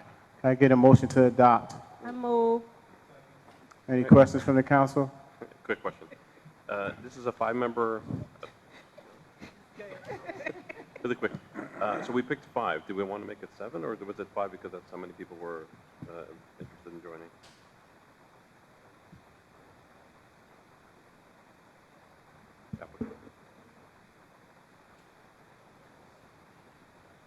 Okay. And it's appointed by the council. I didn't see in here who it's council or mayor. Okay, thank you. That's it. Any other questions from the council? Seeing none, roll call, Madam Clerk. Councilwoman Bonanno, Yes. Councilman Feuerstein, Yes. Councilwoman Hyatt, Yes. Councilman Joyner, Yes. Councilwoman Saxton, Yes. Council Vice President Rios, and Council President Epps. Yes. Motion passes for ordinance 2415. Thank you. Ordinance 24-16. Council President, point of order. Yes. Just want to give the council some information. Obviously, the council didn't act on it, but just wanted to give council some information for the future, and Councilman Feuerstein. So on second reading, if you're going to amend an ordinance, you're going to have to just start over. So just wanted to give you that information for the future. Not obviously, council didn't act on it. They didn't do the 7-member suggestion, but just so that you're aware that if there is an amendment on second reading, then you can't go forward. You got to start back from the beginning. Just wanted to give that information. Thank you, sir. Ordinance number 24-16, an ordinance 023-18 to authorize the sale of land of block 805. I move. Thank you. Can I get some motion on this for public hearing, please? I move. Can I get a second by Councilman Rios? At this time, all in favor from the council? Aye. Aye. At this time, this ordinance is open for the public to comment on. Ordinance number 24-16. Seeing none? Seeing none, motion to close public hearing. I move. Second. All in favor? Aye. Motion to adopt 24-16. Ordinance number 24-16. I move. Madam Clerk, roll call to adopt. Councilwoman Bonanno? Yes. Councilman Fierstein? Yes. Councilwoman Hyatt? Yes. Councilman Joyner? Yes. Councilwoman Saxton? Yes. Council Vice President Rios? And Council President Epps? Yes. Motion passes for ordinance O-2416. All right, thank you. Before we move into resolutions, I wonder if the council don't mind put public comments in front of the resolutions. We have some members here for the public, and I want to get an opportunity to talk. So if it's all right with the council, I'd like to move that to public comments up at this time. I move to open public remarks. Public comment. Can I get a second, please? Second. All in favor from the council? Aye. Thank you. At this time, the podium is open for public comments. You can talk about anything that you would like. You have 3 minutes, and when you come up, state your name and your address.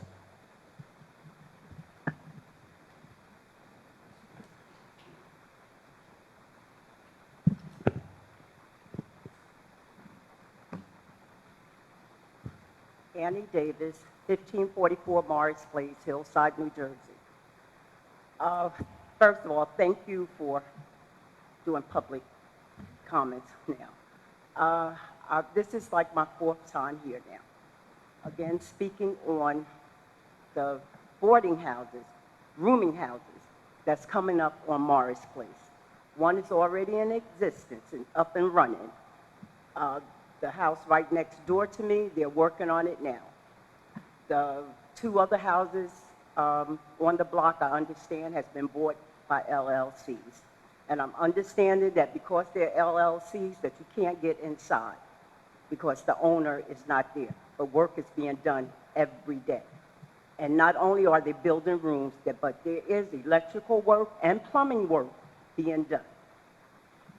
It's, to me, I've been here next month 46 years, and now I feel unsafe in my home because there's constant in and out of some of everybody, all day, every day.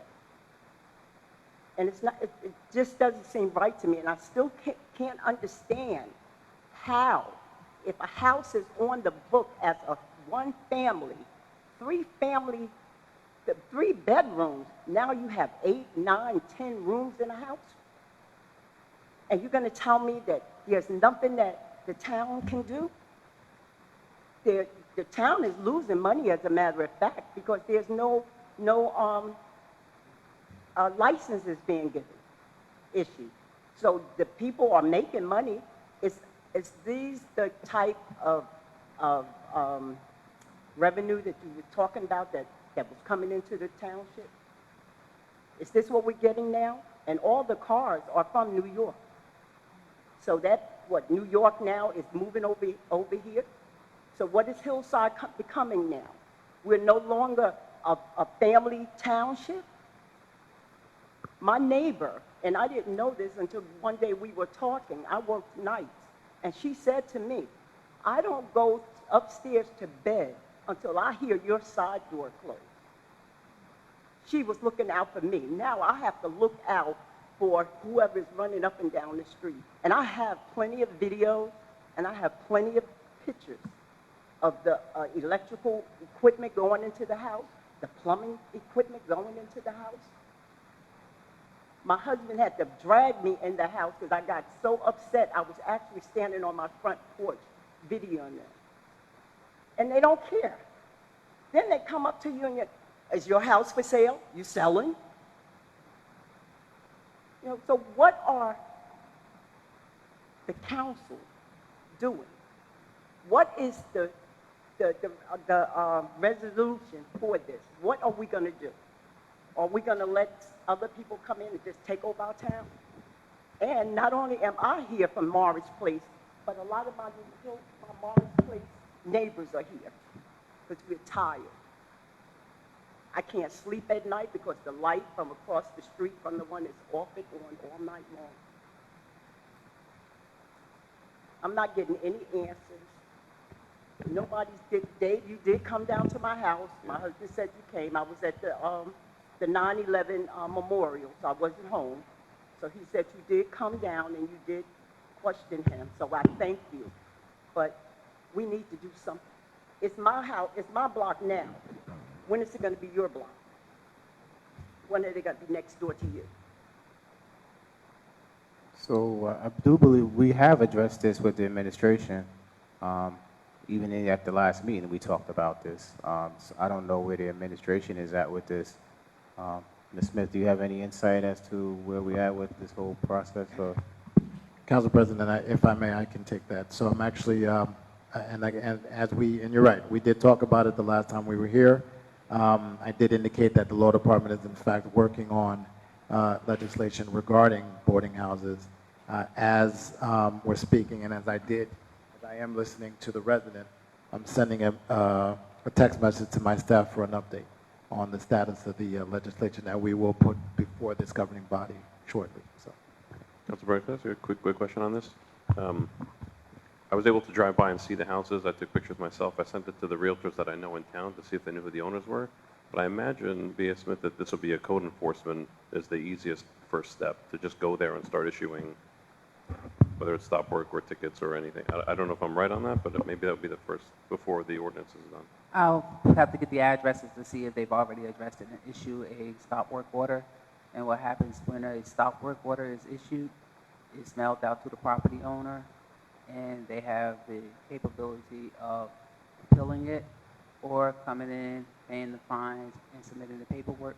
But I just have to check with the system to see if they've been out to the two addresses that you're referring to. Can we also check to see if they pulled any permits? That's what I'm checking for.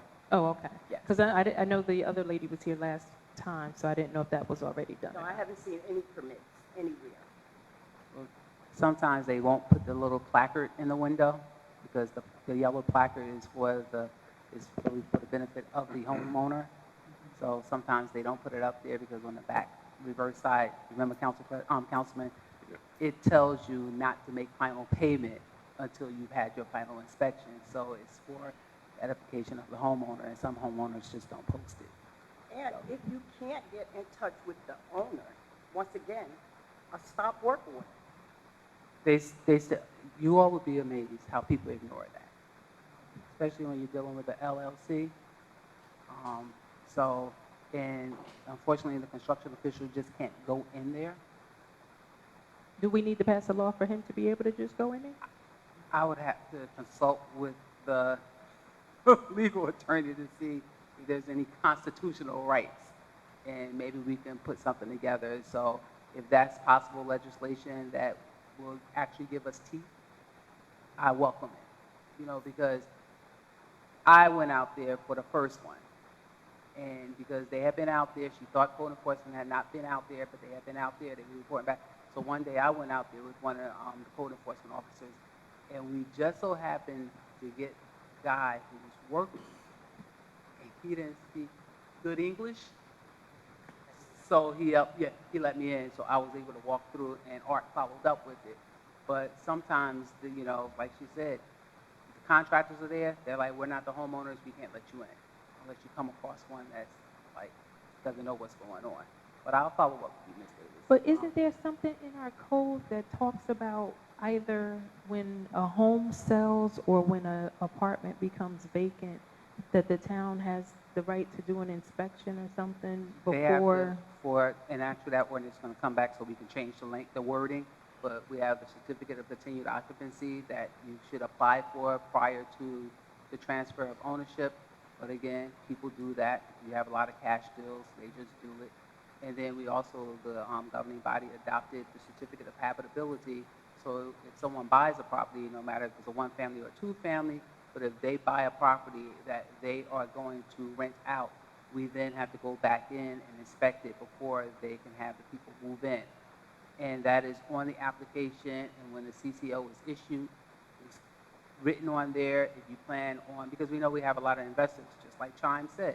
I mean, I just sat down with Councilman Feuerstein and one of the realtors, and he was advising me that he has a lot of investors coming into town. So I asked him, like, can he work with us and make these investors aware of what's going on, the complaints that we're having. Please don't use the properties as boarding houses and or Airbnbs. So it's also about talking to the real estate community. So Councilman, if you can continue to let your realtor friends know that these are issues that we're trying to address, because, you know, they're selling it, but the investors are the ones that's turning these homes into these illegal properties. So it's going to be a combination of administration, council, the public, and the people that are bringing these investors into the town. So those are the two ordinances that we have. But again, cash sales, people don't think about that. If you're in dire straits and someone comes up to you and say, hey, I'll give you $500,000 for your house cash, they're not thinking about the legal paperwork. They're not asking, well, do I need this, do I need that? They're just trying to dump their house off on the next person. But I think that collaboratively, we should be able to come up with something that we can combat this problem. Because once again, I just heard you say illegal property. Yeah. And that's what that is, because I know when I bought my house 46 years ago, one of the things that the realtor asked or said, or it was something my husband brought to my attention, that we signed, that we wouldn't turn the attic or whatever into a bedroom. Yes. Now the bedrooms are in the attic, the bedrooms are in the basement. The bedrooms are on the main floor, too. Yeah, and there has to be more than 2 bathrooms if you have 9, 10 different strangers in one house. So that means they don't put bathrooms. So what happens when they go out for the inspection for a CCO, they'll inspect it, and if the basement is finished, the buyer has to submit an affidavit stating that he or she will not convert the basement into an illegal apartment. And if we catch wind of it, there's an ordinance on the books where, you know, the tenant, because a lot of times you have tenants who stop paying their rent and then they get an attitude with the owner, you know, is not benefiting them anymore, so they'll come and file a complaint, and that's how we find a lot of this stuff. But they submit the affidavit, and with regards to the attic, as long as they have the proper means of egress, as far as the windows go, you can't stop them. But what you can't do is, let's say you have a one-family with the attic, and then you try to convert that into a two-family. That's not allowed. But if you have a two-family with an attic, they have to give an affidavit that they're using that attic in conjunction with the second floor. So there's a lot of, you know, wheels to this. It's not as easy as everyone might think it is, but I can say the township has in the past tried to combat things before it became too much of an issue. But with Airbnb becoming not just a United States, it's an international thing now. People are just buying properties because they think that's a way to generate money. But you got to look at the pros and cons. And UCC doesn't address it, land use doesn't address it. But again, we can sit down, look at legislation, and see, you know, what we can do so we can address the concerns of the residents and handle things properly. So even from a zoning, or maybe it's not zoning, I mess that up all the time. But from some other perspective, if your home is listed as a 3-bedroom home, there is nothing on the books that says you can't turn those 3 bedrooms into 4, 5, 6, 8, or 10? I have to go back, because it's been a while. Because I do know, I remember, because this is something the building department did deal with years ago, the square footage required per person in a bedroom. Over 10 years ago, so I don't remember the particulars. But those are things that we have to consider when we're putting this legislation together. So. And if you tell us where to look, we can all look. Yeah. Maybe we'll get to the answer faster, because it's not just on Mars Place. No, it's not. Felicia Rutherford used to come here all the time and talk about it on Leslie Street, and it's still going on. And their whole block is here. Another block came last week. Thank you. You know, so. Is this an LLC issue? Is it that we can Not sue all of down them. LLCs from? Not all of them. Because you'd be surprised. Some, you know, I was telling someone some people do Airbnbs and they still live in the house and they just have strangers living with them. I mean, people are just, grasping for straws on ways of making ends meet, or some people just want extra money for whatever. But you know, Ms. Smith, some of these answers, no offense to you, are really unacceptable. Because we've been dealing with this now for almost, I would say, past 2 years. Councilman Firstein go to homes, I go to homes, I've been on Compton, we go to homes, and we address this with the administration. There has to be beyond the legislation. And you just told us a minute ago that you don't know what XYZ reads within the legislation, but these issues have been continuous over the past 2 years. So my question is, what is code enforcement doing? What is the building department doing? And they're going to continue to do it because there's no consequences. They're going to keep doing it because there's no consequences to it. I would love to know what summonses or ordinance, whatever tickets that's been written through code enforcement, through the building department, that's going to make them stop doing what they're doing. Legislation is one thing, we're responsible for that. But for us to continuously go to these homes and see what the issues are, and you guys have that same power to do that, there should be something done in an immediate stance before we get the legislation done. Should be some type of legislation in the books to let the LLCs or whoever's coming here that you can't do this here in Hillside. And as a result of that not being done, it's building is manifesting to this point. The answer that you're giving, and no offense to you, is unacceptable. And I would love to know what is code enforcement doing, because this is not an overnight problem that we're talking about here. And now it's just manifesting to something even worse. Council President, code enforcement can only write a summons for legislation that's on the book. That legislation is passed by the governing body. 2 weeks ago, they complained about 1504 Compton Place. Officer Williams has issued summonses, and actually he's appearing in court tomorrow to address that. So code enforcement can only write a summons for something that's already on the books. So if it's been going on for 2 years and residents have been complaining for 2 years, legislation falls on the governing body. So I'm requesting from you, so code enforcement's been doing, as you just said, they've been writing summonses. In Uniform Construction Code, as I explained earlier, they can issue a stop construction order. That person, the owner of the premises, has the right to appeal it.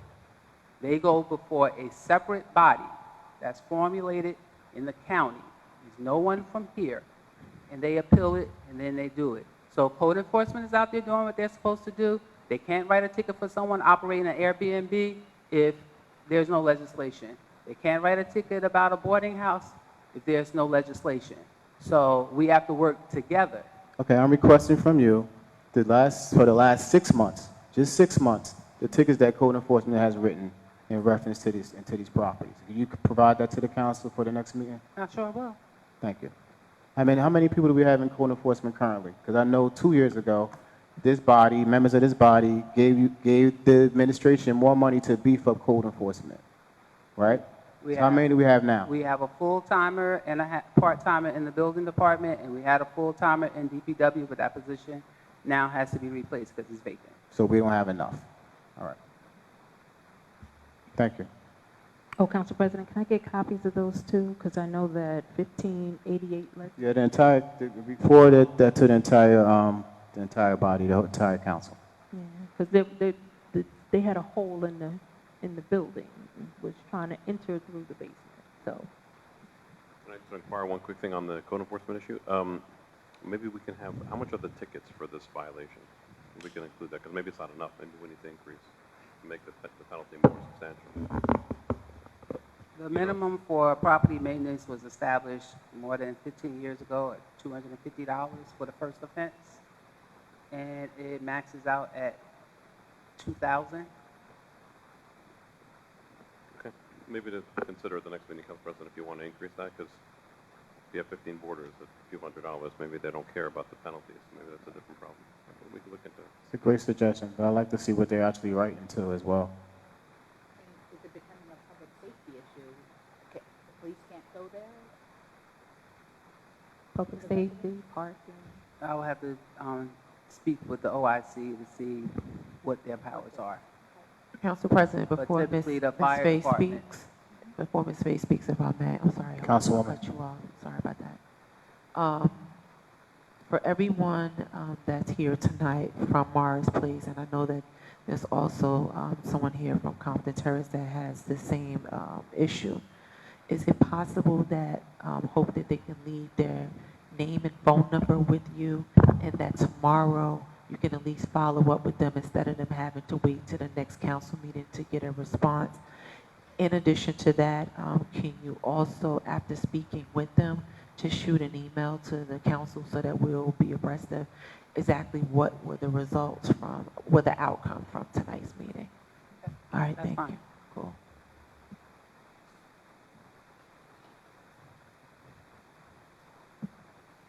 Good evening, council. Faye F. Ryerson, 72 Hillside Avenue.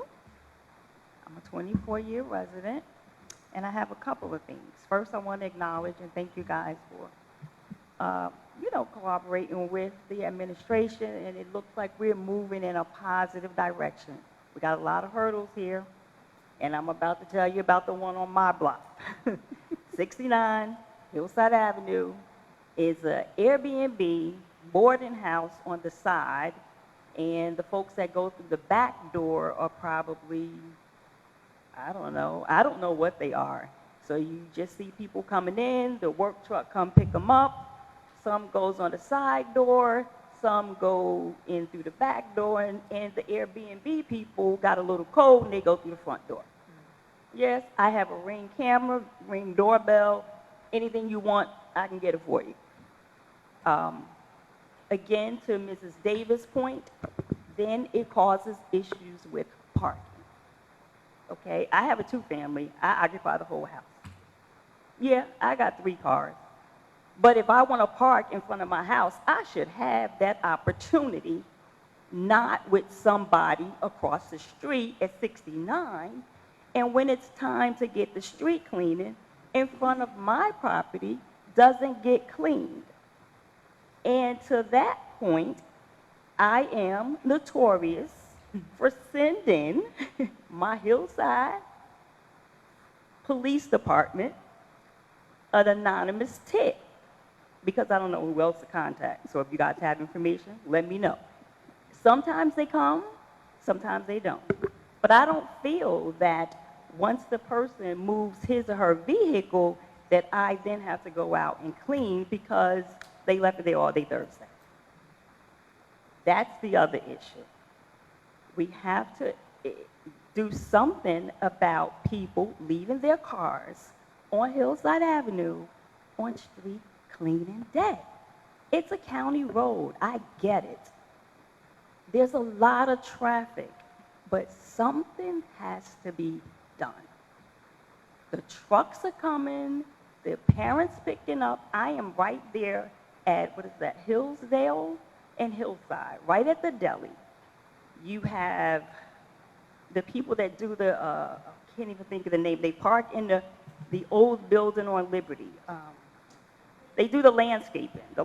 They come, they'll block me in, and I go to them like, okay, y'all gotta move.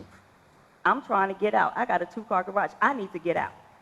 They come to go to the deli there. They're blocking me in. You got cars parked. We have got to do better. The school, WOK, is right up the street. I'm frustrated. I'm frustrated. We need to do better. This is a small township of 22,000 people? Come on, we gotta get along and do better. I just need answers as to what we're gonna do. We need to start ticketing these people and do something. Especially with the Airbnb boarding house. To another point, they keep their trucks in the back, and I think Ms. Smith said that there's an ordinance that says if you have a commercial vehicle, it needs to be garage kept. Well, 69 have commercial trucks in the backyard. It's not garage kept. So what are we doing? Do I need to get a part-time job? Okay, my minute is up. That's okay. Do I need to get a part-time job? Let me know. You want a code enforcement job? Yeah, that part. Because honestly, if they, If they were just taking them, what about the revenue we're generating? I don't know. Who writes that ticket, Ms. Smith, code enforcement, or is that somebody different? The commercial vehicles in the back. Could they make their way to 69? It's not too far. 69 Hillside Avenue that was? Could they investigate that and maybe write a ticket or two? Quick question, BS. There was a shooting once on Conan Avenue from a frat house. No ordinance was done since then that you can no. Wasn't that long? Maybe 5 years. Yes, right near their house. It was a frat house that there was a shooting, so I thought maybe there was an ordinance at that time. Okay. I don't think so, Councilman. I'm trying to remember the Councilwoman Banana was telling me which property it was. I think it was a little more than 5 years ago. But now, Good evening. My name is Christian Estremera, 1538 Morris Place. Hope everybody's good and had a good summer. I just wanted to, side with my neighbor about the situation that is happening on Morris Place. She did get in good detail, but I do have information, and the thing is, I speak with them, but we're not friends. Okay, it's just a very respectful relationship. And to their knowledge, the person that they leased to did that on their own. And, they paid the rent, they did that on their own. So they have no control on that. But I want to share that information because now that, you guys will get more involved, at least use that, mention that, do you have, if there's a way to, get this Airbnb situation situated, help out everybody. Because there is I know I mentioned this months ago, and then now I'm hearing my neighbor talk about it, and I'm seeing more neighbors here talking about it. It's just going to I don't want it to conflict with people that actively have Airbnbs here. So maybe there's something that could be a happy medium, as I mentioned before. And is there a reason we can't hire more code enforcers or make a position, since that just got disclosed tonight? Can we create an ordinance for Airbnb in Hillside? And, there's other townships as well that have their own, if you guys need examples. Is there any reason we can't start a grant program or provide business funding for businesses to be able to expand, to be, more traffic into Hillside, making more money into Hillside? Because there's a huge discouragement with it. Nobody really wants to do anything here because there's nothing active here. And I also want to say, where is the allocation form for the UEZ funding that we received months ago? I was asking for it, and I never received nothing. But yeah, I had all those questions. I'll follow up with Mr. Augustine regarding the allocation form. If you requested it, Yeah. it should have been submitted to you.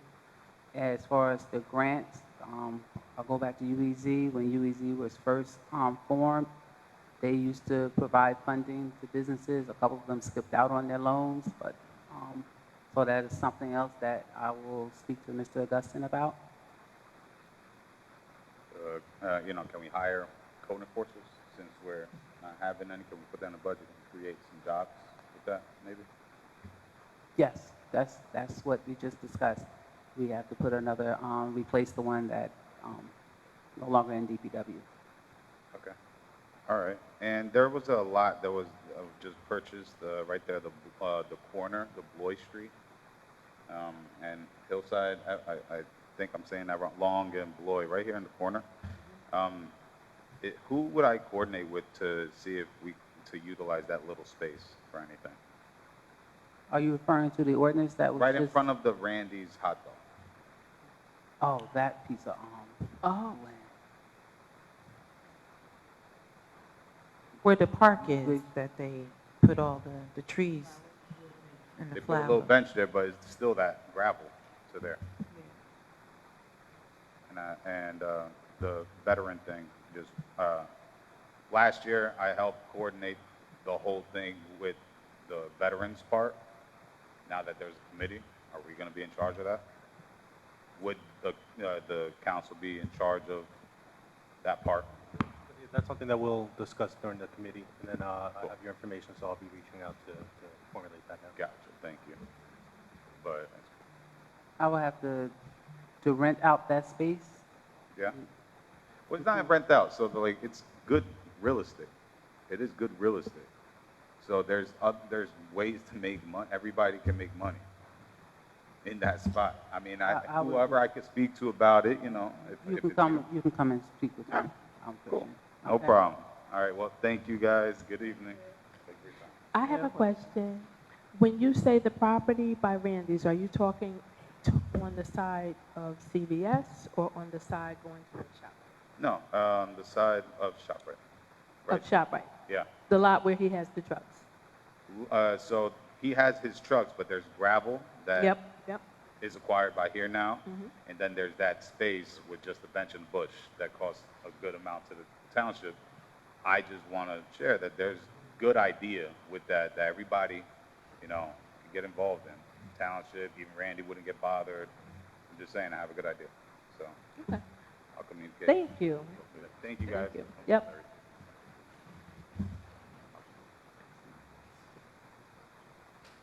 Just quickly, B.S. Smith, can we all see that UEZ allocation? Yes. Wait. Good evening. I want to say my name is S.C. Daughtridge. I live at 1509 March Place. I've been fighting code enforcement, public works, everybody. I don't know nobody else to call. I even talked to David. We had my next door neighbor fence. The first thing I reported, the fence is on my property. It's attached to my garage, and I can't go around and clean my gutter. I can't do any side on that side of my house. The second thing, she have a big bull mastiff. Found out what kind of dog it is. It's a big bull mastiff. And it's not my concern that she had the dog, but the fence is very unsafe. Just Sunday, the dog broke through the fence, scrolled garbage all over my backyard, and that's not the first time that the dog got loose. I'm cleaning up feces of her dog. So my thing is, if the fence is not safe enough, why should she have the dog? But my first thing is, it's on my property, and I need to get around, and this I've been fighting for at least 5-6 years. But the thing with the fence, I've been fighting it for 2 years, with the dog. But for them that it's on my property, I've been fighting that for over 5 years. Code enforcement been out, took pictures. I can call a list of names if you want me to start. I can do that. I even talked to somebody in the mayor office. I think his name was Steve. So I'm getting in touch with names, but no results. No results. So the dog even broke through the fence and grabbed my daughter on the leg. But just so happened, when he broke through the fence, they had a rope around his neck, and it snatched him back. So I got pictures, I got videos of the dog roaming the neighborhood, even chasing somebody down the street. So that particular day, I called the police like 4 times already.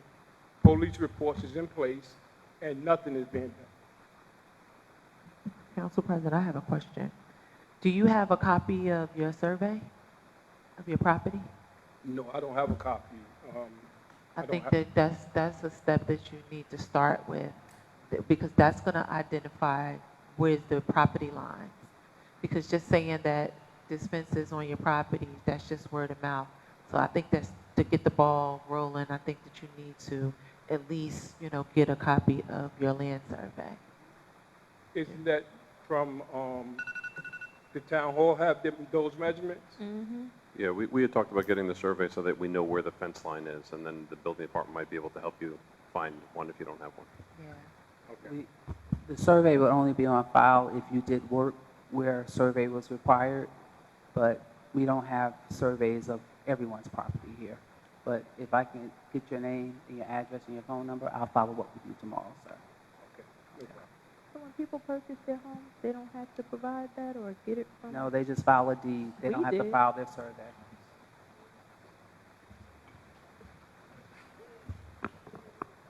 Ms. Smith, you're following up with him on what issue? All of them. The survey? All of his issues that he just went over, I'm going to speak to him about. Could you keep me posted as well as to, let me know if there's any code enforcement violations that needs to be addressed over there as well? The dog issue, I'll be speaking to the health department and the police department. Good evening. Good evening. My name is Byron Crawford. I live at 1536 Mars Place. And, I have a great concern just as well as that boarding house on the block. Now, I'm experienced people overhanging into my driveway. When you call the police say they're going to write a ticket, but they can't tow the car. And secondly, I was listening to, I'm pretty sure that we live in a one-family dwelling neighborhood. And to have a boarding house is something totally different. So that's considered a multi-family. And they did make a lot of alterations. And I remember them working out during the night, painting and everything, because I go to work, get up, and leave out for work like 3:30 in the morning. And so when y'all tagged them a couple of times, they stopped work for a day, then they come back during the night and do all their work. Now it was said, made complaints, so on and so forth. So I'm fed up, because like I say, I can't, you're overhanging my driveway. I come out, I see people out smoking cigars on the porch, and then I have to deal with that. Then my wife come in late, I worry about her safety. And sometimes I sleep downstairs, so at least I could hear her come in and to make sure she's okay. So, I feel though y'all are letting us down as a community because we all are taxpaying members as well.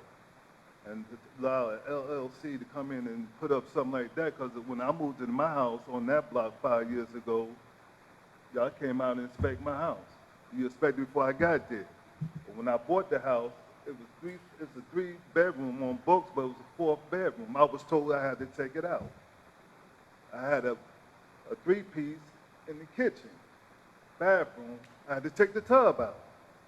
Because that's what's told to me when y'all come out and give us a certificate of occupancy. So what's going on? They get a pass and we don't? I don't understand it. And making excuses, they could do this, they could do that. But nobody goes out and inspect the property, I had to let them in. When they came, they went up from the basement to the attic and told me what I had to do. I ain't have a handrail. Put your handrail in. We'll be back in 10 days. So you mean to tell me, a LLC, y'all don't go inspect the property because they own it? They don't make no sense to me.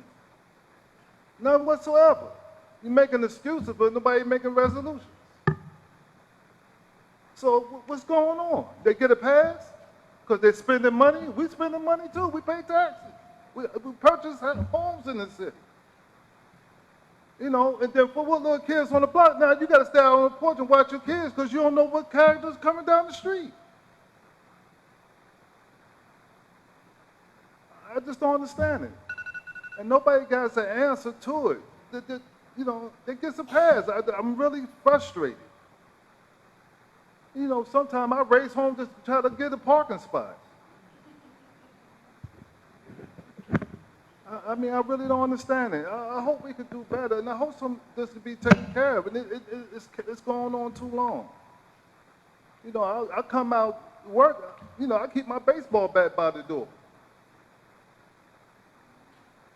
I just don't understand it, and I hope we could do better. Thank you. Thank you.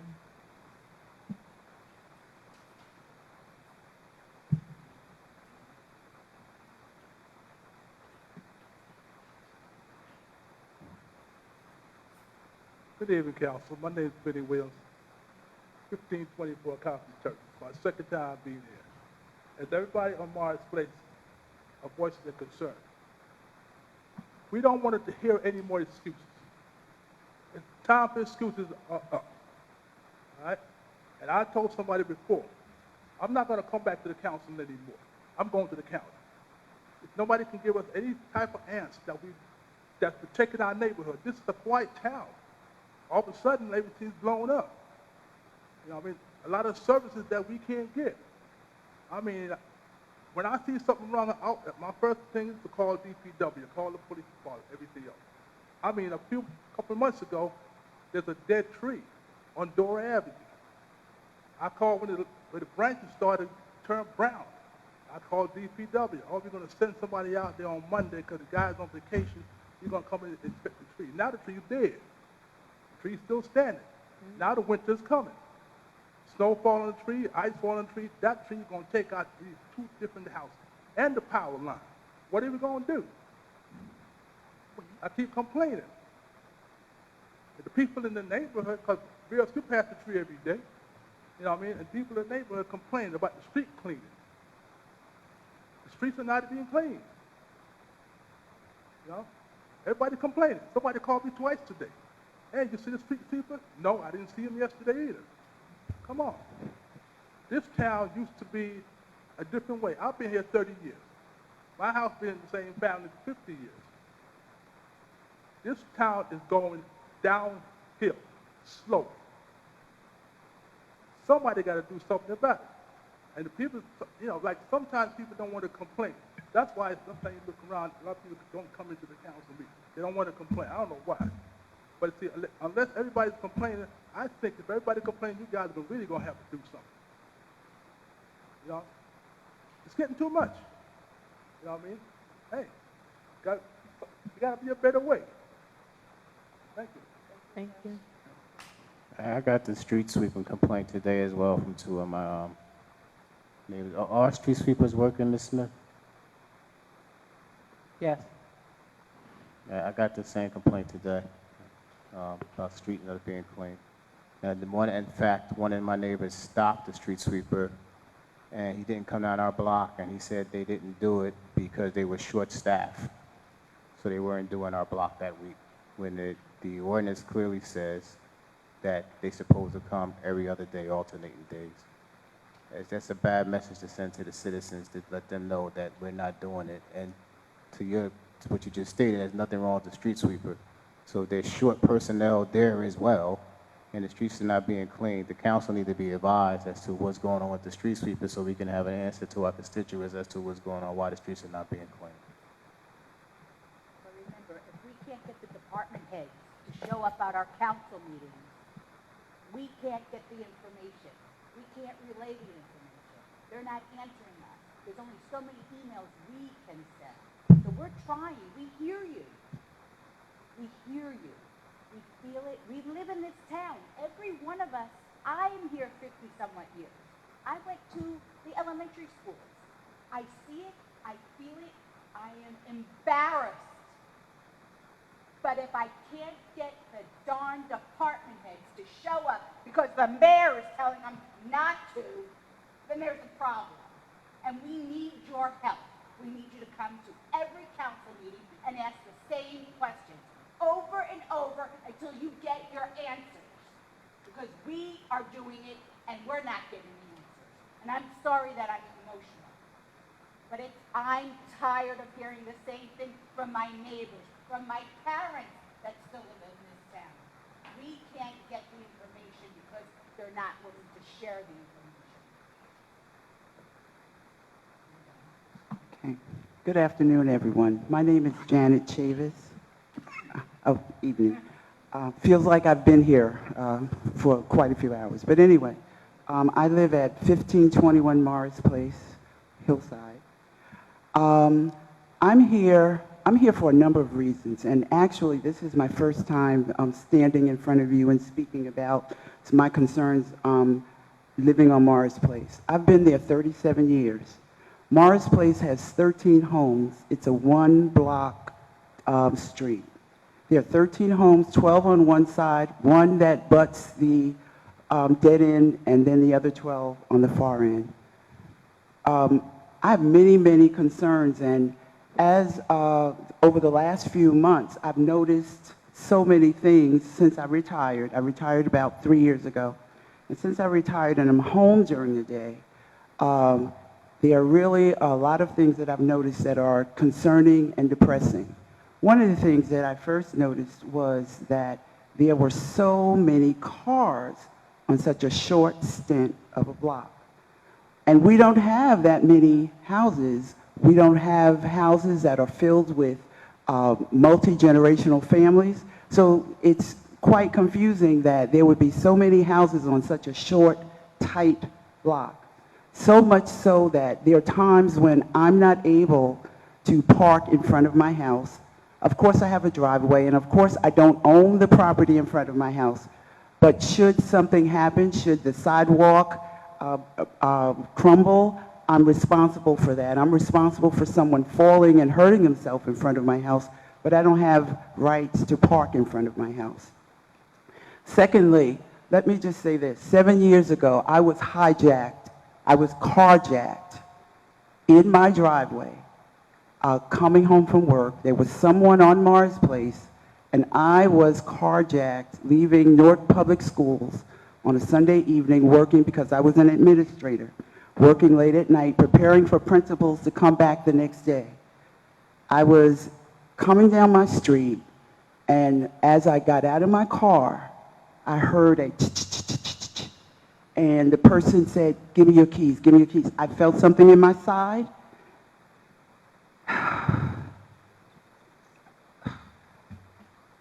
Anyway, I don't want to relive that. I didn't come here to relive that. But what I wanted to say was that I have flashbacks, and I've started to have flashbacks recently over the last year or so because of the number of people that I do not recognize on my street. The number of people that are walking, as I walk my dog in the middle of the night, I see people. And it's not, being an educator, I'm used to seeing people from different places, different spaces, different heights, different colors. But it's just that after being carjacked on a street that I lived on for 37 years, you know, I just have trepidation. So I just don't understand what is going on. As I looked up and I saw the culture of the block has just changed. If I were to be looking for a home today, it would not be on Morris Place. It would not be the community and the climate. The community, the people that have been there for years, the bedrock of that block, those are the people that keep us together, that tell us about meetings, that sit in the back of the room and brought me out. Oh, I'm sorry. You can finish. You can finish. The last time I was standing here, I was here, let's see, 15 years ago with my son who was a Boy Scout. A Boy Scout in Hillside, and the program, if any of you were around at that time, it was awesome. It was phenomenal. That was one of the reasons why we moved to Hillside, because of the sense it was a small city, but with a big city touch. With big city resources, but it had that sense of community where neighbors knew each other and neighbors looked out for each other. Now, our neighborhood has changed so much. We don't know each other.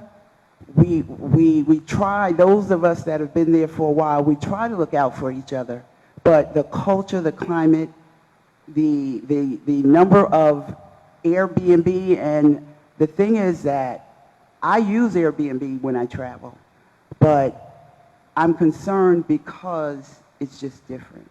It is really, really different. And I know I'm rambling, and I'm probably, you know, going off track and not making, you know, a cohesive argument, but I'm just glad to be here. I'm glad that my neighbors told me to come out today, because normally I would not be standing in front of you. But I'm here today because I love this town. We chose this town. We work for this town. We embrace this town. And so what we're looking for is for suggestions from you to tell us what we need to do and what you will do to bring us back to the climate, the purpose, the reason that we all started here in the first place. Thank you. Council President, may I address?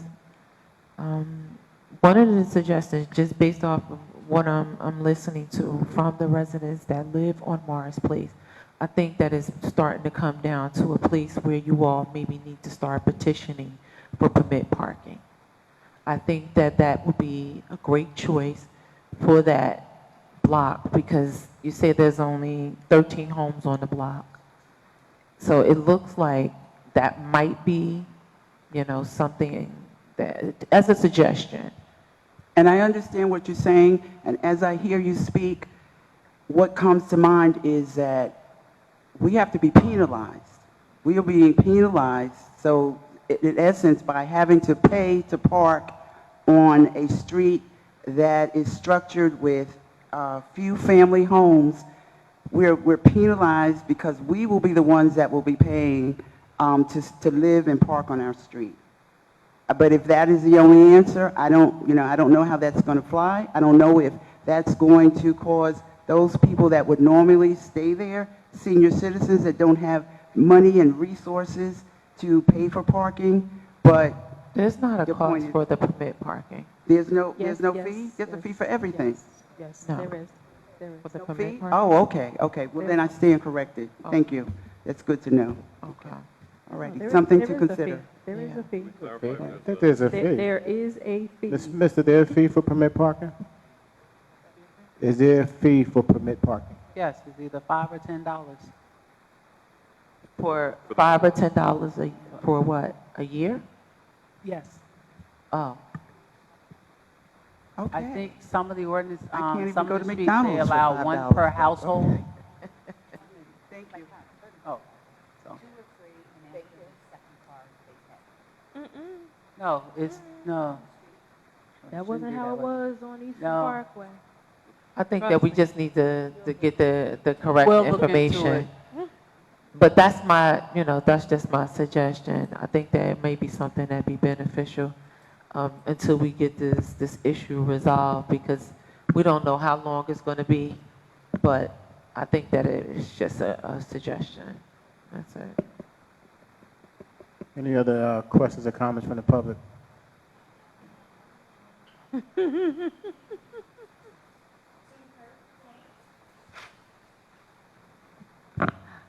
Faye F. Frierson, 72 Hillside. To Councilwoman's point and to Janet's point, I'm not in favor of permit parking. However, I do have a problem with, I'm certain that most of you probably know, the 114 and the 113 rides right by my house, Hillside Avenue, going to New York. For me, it's convenient. I walk out the door and I run up to the bus.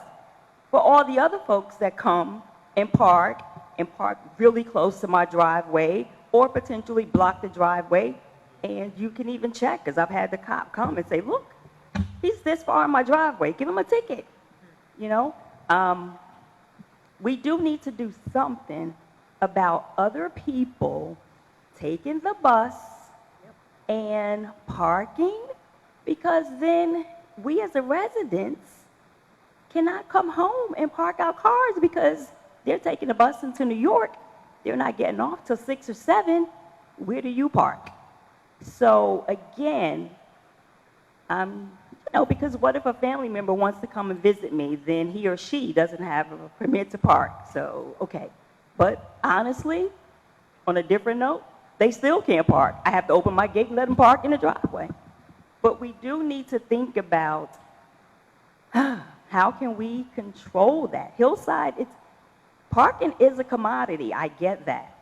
But when other folks are coming, rushing to get on the bus and taking up the park from 8 in the morning to 7 at night, that's an inconvenience to me. Thank you. We even suggested some years ago parking meters to help curtail some of that, just leaving your car, and at least we would be generating some revenue for the township, but it never took place. So I don't know where we're at with that either. And one of the things we had talked about was, because that was also a concern for residents on like Munn Avenue and some of the other places, and this was before that lot was sold to the, I think it's a Honda dealership. So we had even offered as a suggestion to start actually proactively planning places where the township owns property and possibly turning it into parking lots. Whether it be commuter travel, whether it be resident, whatever the situation, it would generate revenue. It's a good use of space, and then it would alleviate some, hopefully, of the issues with the parking. But they own it now. And finally, I just want to say thank you guys. I don't think any of us back here were taking it out on you. We're just emotional. This is our town like it's your town. We're all residents. We all pay taxes. But we've also put you into office to represent us. And so we get a little disappointed and a little hyper when the issues don't seem to be resolved as quickly or expeditiously as we'd like. Can I answer you on that? Sure. We agree with you 100%. Let me say that first and foremost. Our power is not in the day-to-day activity. Okay. Our power is not in the day-to-day operation. Our power is to create the laws, to investigate anything that we think is improper, and to appropriate the money. Their power is day-to-day operations.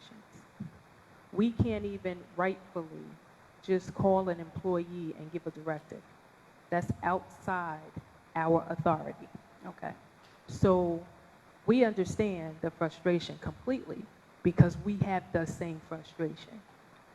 You know, I've been told countless times, you can't tell employees this or you can't tell employees that. I'm a taxpaying citizen before I'm a councilwoman. And my taxes are paid on time every month. So I don't want to hear that, right? Mm-hmm.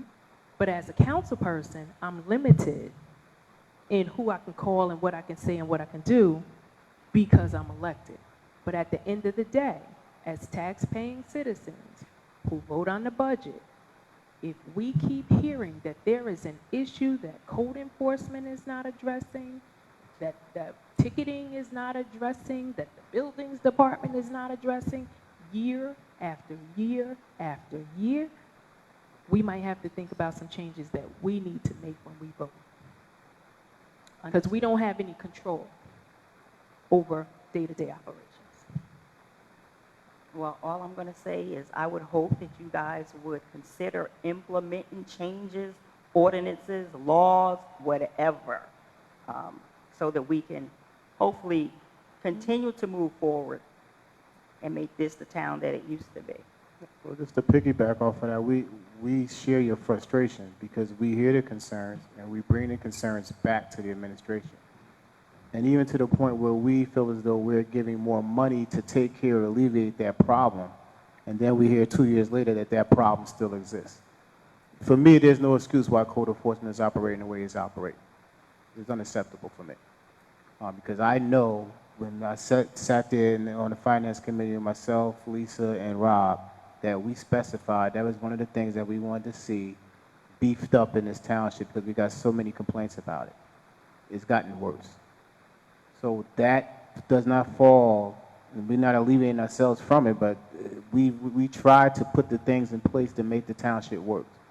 Now, when it doesn't happen, to Councilwoman Hyatt's point, then the administration has to answer some of these tough questions. Some of this stuff is hard for us to deal with. Again, as Lisa expressed earlier, we can't even get the directors to come to the meetings, and it's stated in the ordinance that they should be here. They should share some of this frustration. You pay their salaries a lot of money, and they can't even come to the meetings for 15 minutes. To the point where I have to request now the subpoena, or I have to find out what the council subpoena power is, just for them to come to meetings to hear the concerns of the citizens. So we need the citizens for you guys to keep coming out, because you're not, we hear the pressure, but the pressure also needs to fall on the administration as well. And finally, can I just make one suggestion? As a citizen, a resident, is it possible that when you do your agenda, as you did, and I applaud you and I thank you, because you guys are giving up your time as well, is it possible that we could move the public comment a little higher? Because some of the issues... I do that as much as possible. There are some items that I want the public to hear Okay, And, understood. and, you know, for instance, like the open topics about somebody from the public might want to comment on those issues. So that's why I did move it up today, because you might not want to sit through the resolution portion of it. So I do that as much as possible. I think I did it at the last meeting because the presidential debate was coming on. So I do recognize when I look out there and I see we have an audience out there that they have concerns that they want to talk about. So I am very sensitive about you guys' time as well. Thank you guys. Thank you. Thank you. I got you. Any other questions from the, sorry, comments for the public? Excuse me. Good evening, Council. Val Mayo, 1424 Liberty Ave. Community activist, voice of the voiceless, two-term district leader, 5-year community liaison for 20th Congressional District. With that said, I'd like to talk about, what about a wish list for the taxpayers? They was talking about the wish list for the department heads. It's our tax money. What about our wish list? They want more salary, more supplies. They don't want to come here and listen to our concerns. So I have some concerns and issues. So one of my concerns, I spoke to Council President, Council Vice President, I believe at a function about the Channel 35 that's been out for a long time, that would be very effective, that Hillside's communication to the residents is very, very poor, has been very poor for years. And so I even spoke to Hope and said, could y'all get together and work it out? I spoke to the mayor. She said the council would have to create something for that to happen. So we're going to look into it. Has anybody looked into it? Has the council talked to administration about trying to get that Channel 35 up and running so the town can know where to look for what's happening and what's going on in Hillside? Council's not opposed to Channel 35. We haven't received any proposal from the administration to get that. Well, she said she was agreeable. She told me that you would have to institute it and then she could agree to it. She wants us to institute what? Well, that was just a personal conversation, but I'm saying that she said it's not her place to start the process to get the Channel 35 going for whatever reasons. So if y'all could just get a dialogue or a meeting going about it. I'll have a discussion with Ms. Smith and the administration as to what needs to take place, what type of money is involved for that to take place as well. I thought it was just an ordinance. You know, I'm No. not sure. Someone has to pay for the Oh. service. No. Well, I spoke to Steve. I'm going to make an appointment with Steve for Friday. I'll bring this up amongst my other business with him, but I thought you guys, it shouldn't be that hard, Channel 35. No, I don't think it should be an ordinance. It's probably money related as It's to money why it's related, not but that's, maybe you have to make an ordinance to say you're going to pay for it. I'm not sure, but if the sooner y'all could have a meeting with the mayor's department and discuss how to get it up and running, it's been over 5 years. It's ridiculous. So that was one of my concerns. Ms. Mayo, can I comment on that? Sure, yes. The ordinances and everything related to Channel 35 have been on the books for years. I don't know why they can't get it to run. It's not an issue of an ordinance. I don't even know that it's an issue of money, because every year, and the CFO could speak to this, there's money that takes place pertaining to Channel 35. Well, But if I understand correctly, there used to be an option in the clerk's office to do something functional related to Channel 35. And if I understand correctly, that ability was removed. So there, at this point, to my understanding, is no single thing required of the council in order to make Channel 35 That's why I said, the mayor's telling me one thing. No, I wish I somebody understand. would get together because it's ridiculous. It is. Everybody doesn't have cable. Right. Everybody doesn't have a cell phone. They might cannot even afford it. And they're not on Facebook and all the social But media. I think that Channel 30, like everybody said, I've been here like 48 years, since Right. 1978. I've been here a long time. Mhm. And I remember a lot of things have changed. Yeah. But as far as that goes, I wanted to bring some other concerns up. I mean, that needs to be addressed as soon as possible. Like I said, it's been over 5 years. And so when parties and stuff going on, there's no attendance because nobody knew about it. So you should think about that. You're spending money, but nobody shows up. So that's my tax dollar wasted because I didn't know you had a party for me to come to. So let people know what's going on. So something I wanted to bring up. There's waste. There's a lot of waste. People waste money, make bad decisions, and there's no consequences. So my first thing, this big fire truck that was too big for the firehouse. money was wasted. Somebody's head should have rolled. So what was done? How much money did we lose on the fire truck? The fire truck that was too big couldn't fit in the firehouse? I'm crazy? Everybody looking at me like they never... No, you're I'm familiar correct. with it. It was a while ago. It was a while ago, I'm familiar with Yeah, it. no, Looking but back when money was wasted. Yeah. My issue. No, My it issue, wasn't, money it was wasn't wasted. wasted. No, That's It the wasn't, you're right. it That's the wasn't, issue. it wasn't wasted. The truck was used for It was too fire. big for the house. But it was, Okay, the all truck right. was used. If you don't think it's an issue, I'm not going to debate it. That's, to me, money wasted for a truck that won't fit in the fire. No, they That's made my personal accommodations for it to fit. Or they and remodeled the house. So when they initially purchased it, they built a shed to accommodate it, but now it does fit into the Okay, firehouse. all So right. it was utilized. Okay, but I'm It didn't saying, just sit to there. me, a It bad was decision serviced. was made. They shouldn't have to do all this remodeling if they had to made the proper specifications to begin. I'm just saying, a lot of money is being wasted. What happened to the dump truck to cut down trees and stuff? That was ordered, and then it was sent back. And whatever happened, did they got a dump truck to cut trees down yet? That I have to follow up on. Okay, You but I'm mean saying the, this stuff is old, years um, old, and it's getting worse and worse and worse. Nobody's doing nothing. And I've said this for, I know, 5 years. What you call it, those people that's supposed to come out and check? The code enforcement, they're pitiful. Ridiculous. For years, ridiculous. The only time the code enforcement's work was, what was the guy before he died that was here for, Valentine. what's his name? Mr. Valentine. No, Valentine, there was somebody before him. she's referring to Milton Battle. Battle. That's Peter the one time Krill. code enforcement worked like they had sense. When Mr. Battle was here, I swear to God. Only time code enforcement worked. They would come around, give you a letter saying, oh, you got to sweep your yard or else you get a warning. Anybody got a warning lately? If you don't clean up, you're going to get a ticket? That's why the town's dirty, because they're not doing their job. So I agree. And to say you got 2 people, I remember it was 4 people. I remember when 2 people were doing more than the 4. So y'all need to get rid of them people. You make sure they're qualified and trained, because they're not doing the job. Maybe they don't know what to do. So maybe you got to make sure they qualified, because they don't not doing the job. So that's one of my concerns about wasting money, and nobody's suffering any consequences for the bad decisions. Wasting my tax dollar in a lot of cases. Oh, and back to the wish list. That the heads of the department got a wish list. The town got a wish list. I wish my sidewalk looked like, my side curb looked like Livingston and Berkeley Heights. That, you know, the water company, the gas company came and tore it up. The gas company got a botch over here. The water company got a botch here. It looks ridiculous. And I made a complaint that I want them to come out and fix it. Somebody needs to get that straight. You need to tell the water company, the gas company, y'all get together and give the town a smooth sidewalk instead of botchy, because this company did it this way and they sitting there looking ridiculous. And I complained about it, but nothing's being done about it. So I'm saying there's a lot of negligence going on. Can I comment on one thing that you're talking about, this wish list? And I'm saying, no, we tenants, taxpayers should make our Yeah, wish list. 100%. What we want for our tax dollar, not for what the department heads want for their department. Right, so- So their department don't seem to be working for us.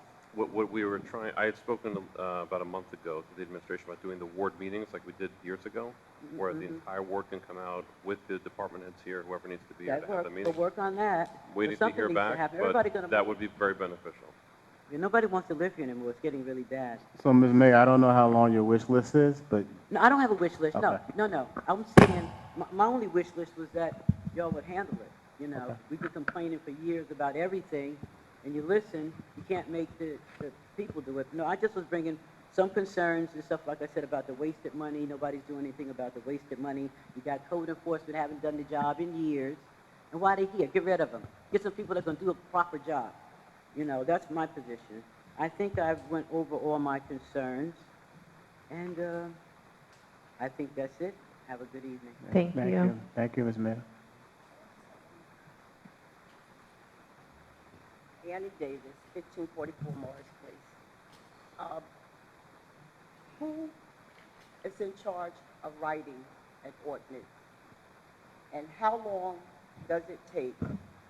And how far along are we with getting one written up?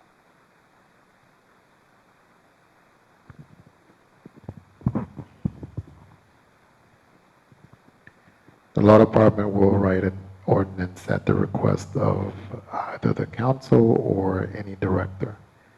How long it takes really depends on the issue, quite frankly. There are ordinances that take months to write.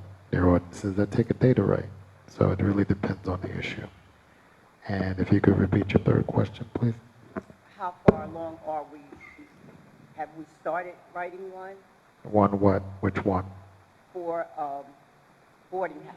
So as I indicated earlier, yes, I'm waiting for an update from my staff.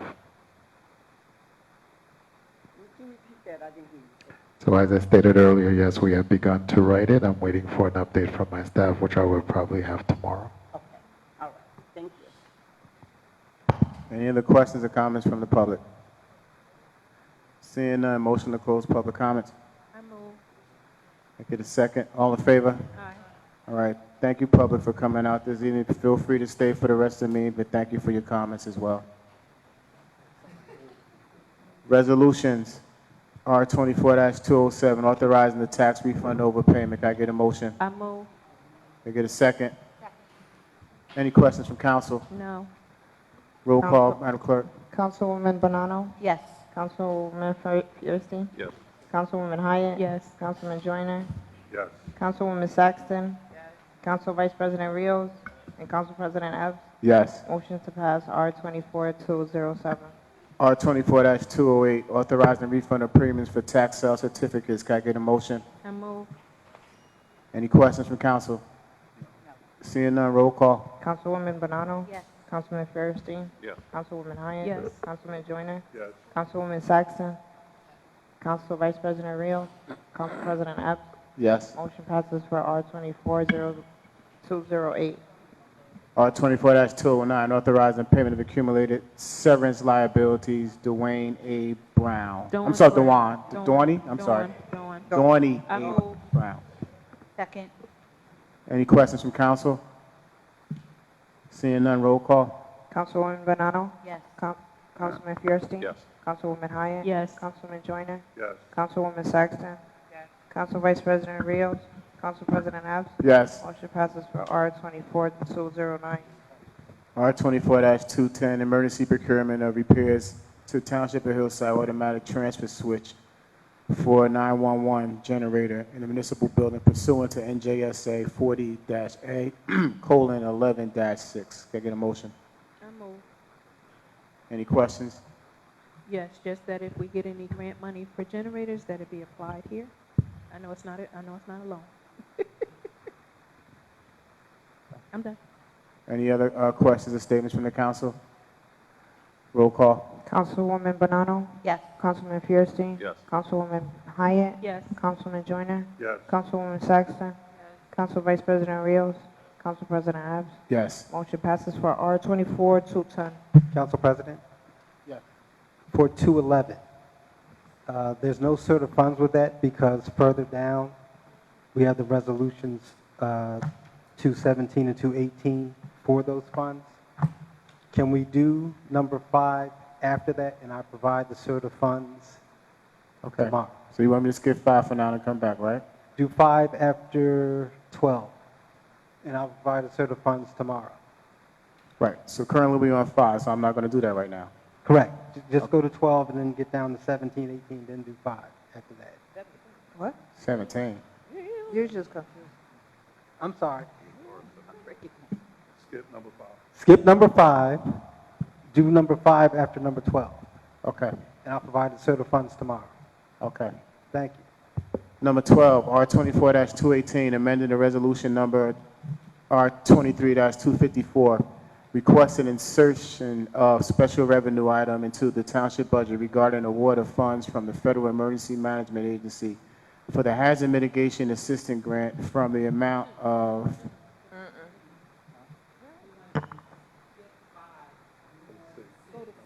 Oh, okay. Sorry, my apologies. 6, R 24-212, awarding contract for the holiday decorations and lights setup services for the 2024 holiday season. I move. Second. Any questions? Quick question. Sorry to bring this up, Council President. Mm-hmm. Just again, in light of cost, is this something that we could buy and do ourselves in the future? When we looked into this a few years ago, it would be hundreds of thousands of dollars to buy the lights. We have no place to store them. The lights we did have were lost because we had no proper storage for them. This is just more efficient for us to do it this way. Thank you. Any questions from the, other questions from the council? Seeing none, roll call. Councilwoman Bonanno? Yes. Councilman Fierstein? Yes. Councilwoman Hyatt? Yes. Councilman Joyner? Yes. Councilwoman Saxton? Yes. Council Vice President Rios? Council President Epps? Yes. Motion passes for R24-212. All right, number 7, R24-213, authorizing the state contract to CK Masonry LLC for catch basin replacement and improvements in the Firehouse Station 2 in the amount not to exceed $19,420. I get a motion? Second. Any questions? Yes. Councilwoman Hyatt? Do you have a cash breakdown for this, and also what other improvements?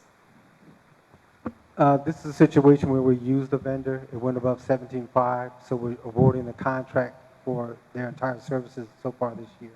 I'm sorry, can you say that again? This is awarding a contract. We've used this vendor multiple times. Now it's above the 17.5. So we have to award the contract even though it's a state contractor, so that's why we're doing this. Okay, so how much is it at this point, before this one? No, it's all inclusive, 19,420. So you're saying everything has already been done? One thing has been done. Now we're doing something else that puts us above the 17.5, so that's why we're awarding. And what's the other thing that you're about to do that puts us above the 17.5?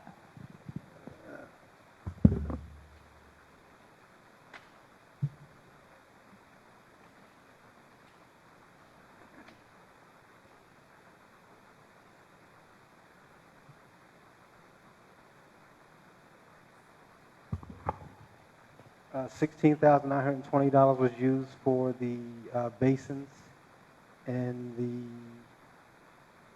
$2,500 is being used for improvements at the firehouse. It's in the set of funds. Okay, can you send us a list of the improvements? I'm a vote for it, but I still want to know what it is. Thank you. You're welcome. Any other questions from council? Nope. Roll call. Councilwoman Bonanno? Yes. Councilman Fierstein? Yes. Councilwoman Hyatt? Yes. Councilman Joyner? Yes. Councilwoman Saxton? Yes. Council Vice President Rios? Council President Epps? Yes. Motion passes for R24-213. R24-214, authorizing a grant application to New Jersey Board of Public Utilities for New Jersey Clean Energy Grant Program. Can I get a motion? Motion. Any questions from council? No. Roll call. Councilwoman Bonanno? Yes. Councilman Fierstein? Yes. Councilwoman Hyatt? Yes. Councilman Joyner? Yes. Councilwoman Saxton? Council Vice President Rios?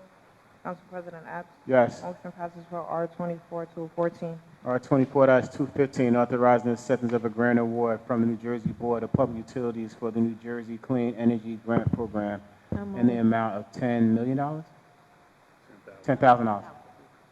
I move. Second. Any questions? No. Roll call. Councilwoman Bonanno? Yes. Councilwoman Fierstein? Yes. Councilwoman Hyatt? Yes. Councilman Joyner? Yes. Councilwoman Saxton? Yes. Council Vice President Rios? Council President Epps? Yes. Motion passes for R24-215.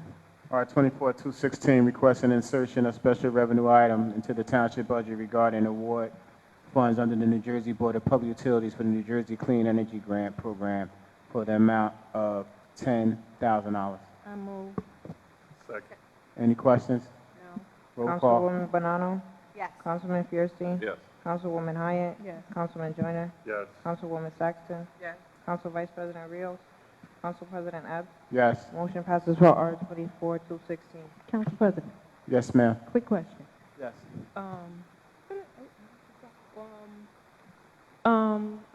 What's his name? Right. Mr. Montalez, I'm sorry. It's getting late, I'm sorry. For that one we passed for the contract, did we need to put that out to bid before we did that? Which one is this one, Councilwoman? I'm sorry. The state contract to CK Masonry that is approaching the $17,500, and we're doing a contract at this point, was a bid required? No, no, ma'am, because it's a state contract. Thank you so much. Yes, Thank ma'am. you, Council President. Any other questions from council? Roll call. Yes. No, No, we're in between. 217. Oh, I'm sorry. I thought I read it already. It's late. I apologize. It's okay. 217. I'm gonna start from the beginning.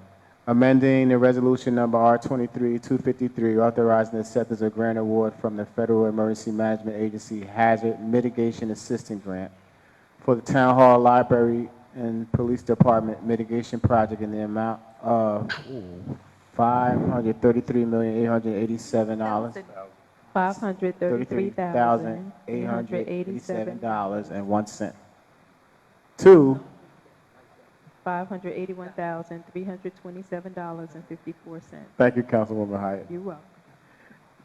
Any questions from the council? I'm move- sorry, I motion. move. Any questions from the council? Yes.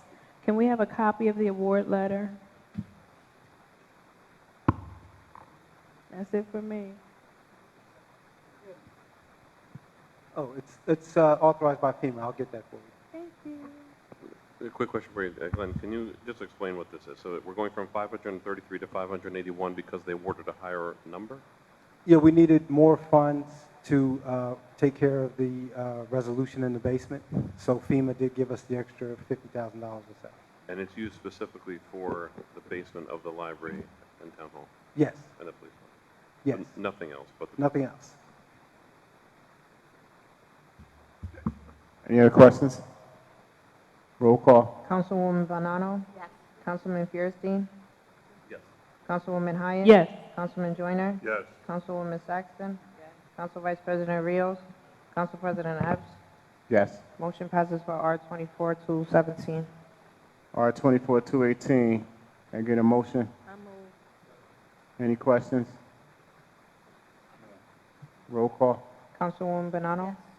Councilman Fierstein? Yes. Councilwoman Hyatt? Yes. Councilman Joyner? Yes. Councilwoman Saxton? Council Vice President Rios? Council President Epps? Yes. Motion passes for R24-218. I'm going back to 5 now, right? Yes. Yes.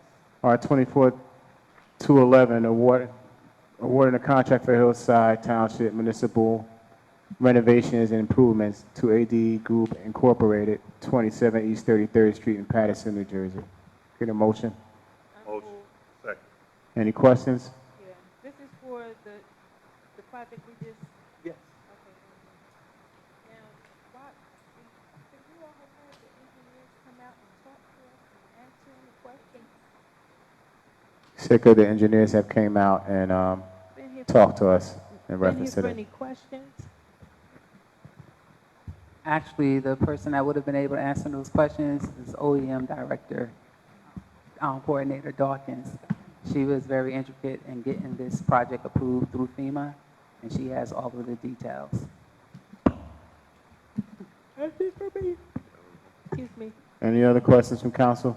Just a quick question, we may not have the answer because it's for her, but the engineer estimate we got was 384 and the bid price is 541. Once the bid price came in, that's why she advocated for us to get additional funding to cover the cost of the project, to cover the cost of the contract. Why would the engineer be so low? I mean, why wouldn't they have estimated closer to what the project? It happens sometimes, Councilman, I By a can't lot, explain. almost 50%. Any other questions from council?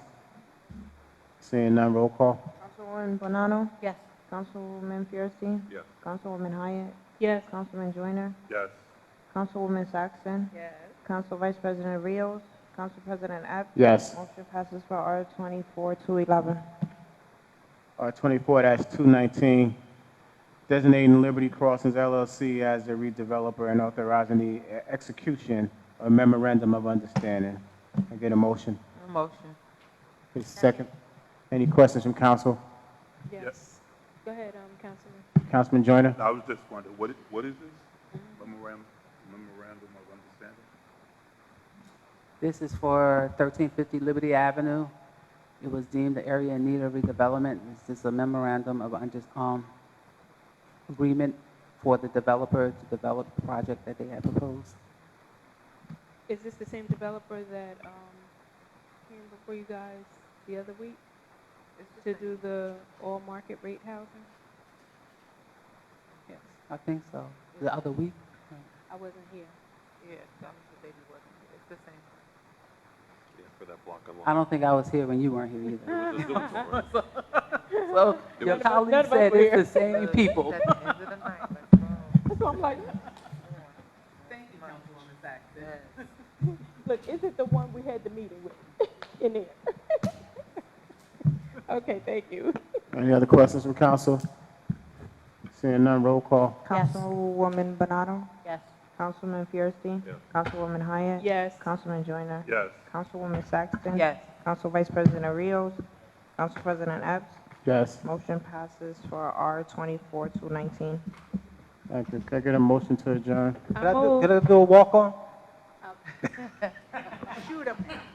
I get a motion to adjourn. We're still recording. You lucky. Yes. Motion. I get a second. All in favor? Aye. Good night. Thank you, and good You night. thought you were funny?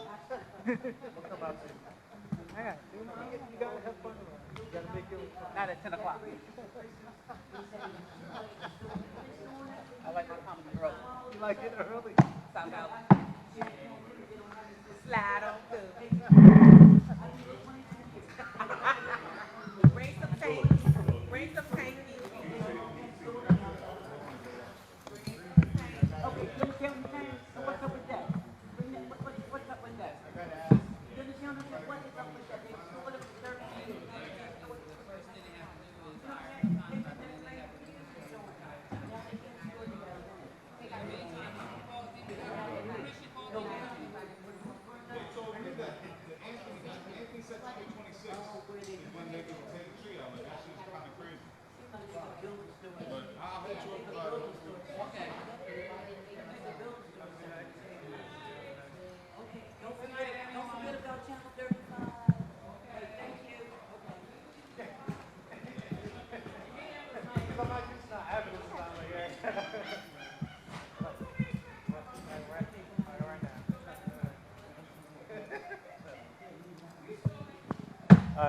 We need this is another plan that we need to fix. Like,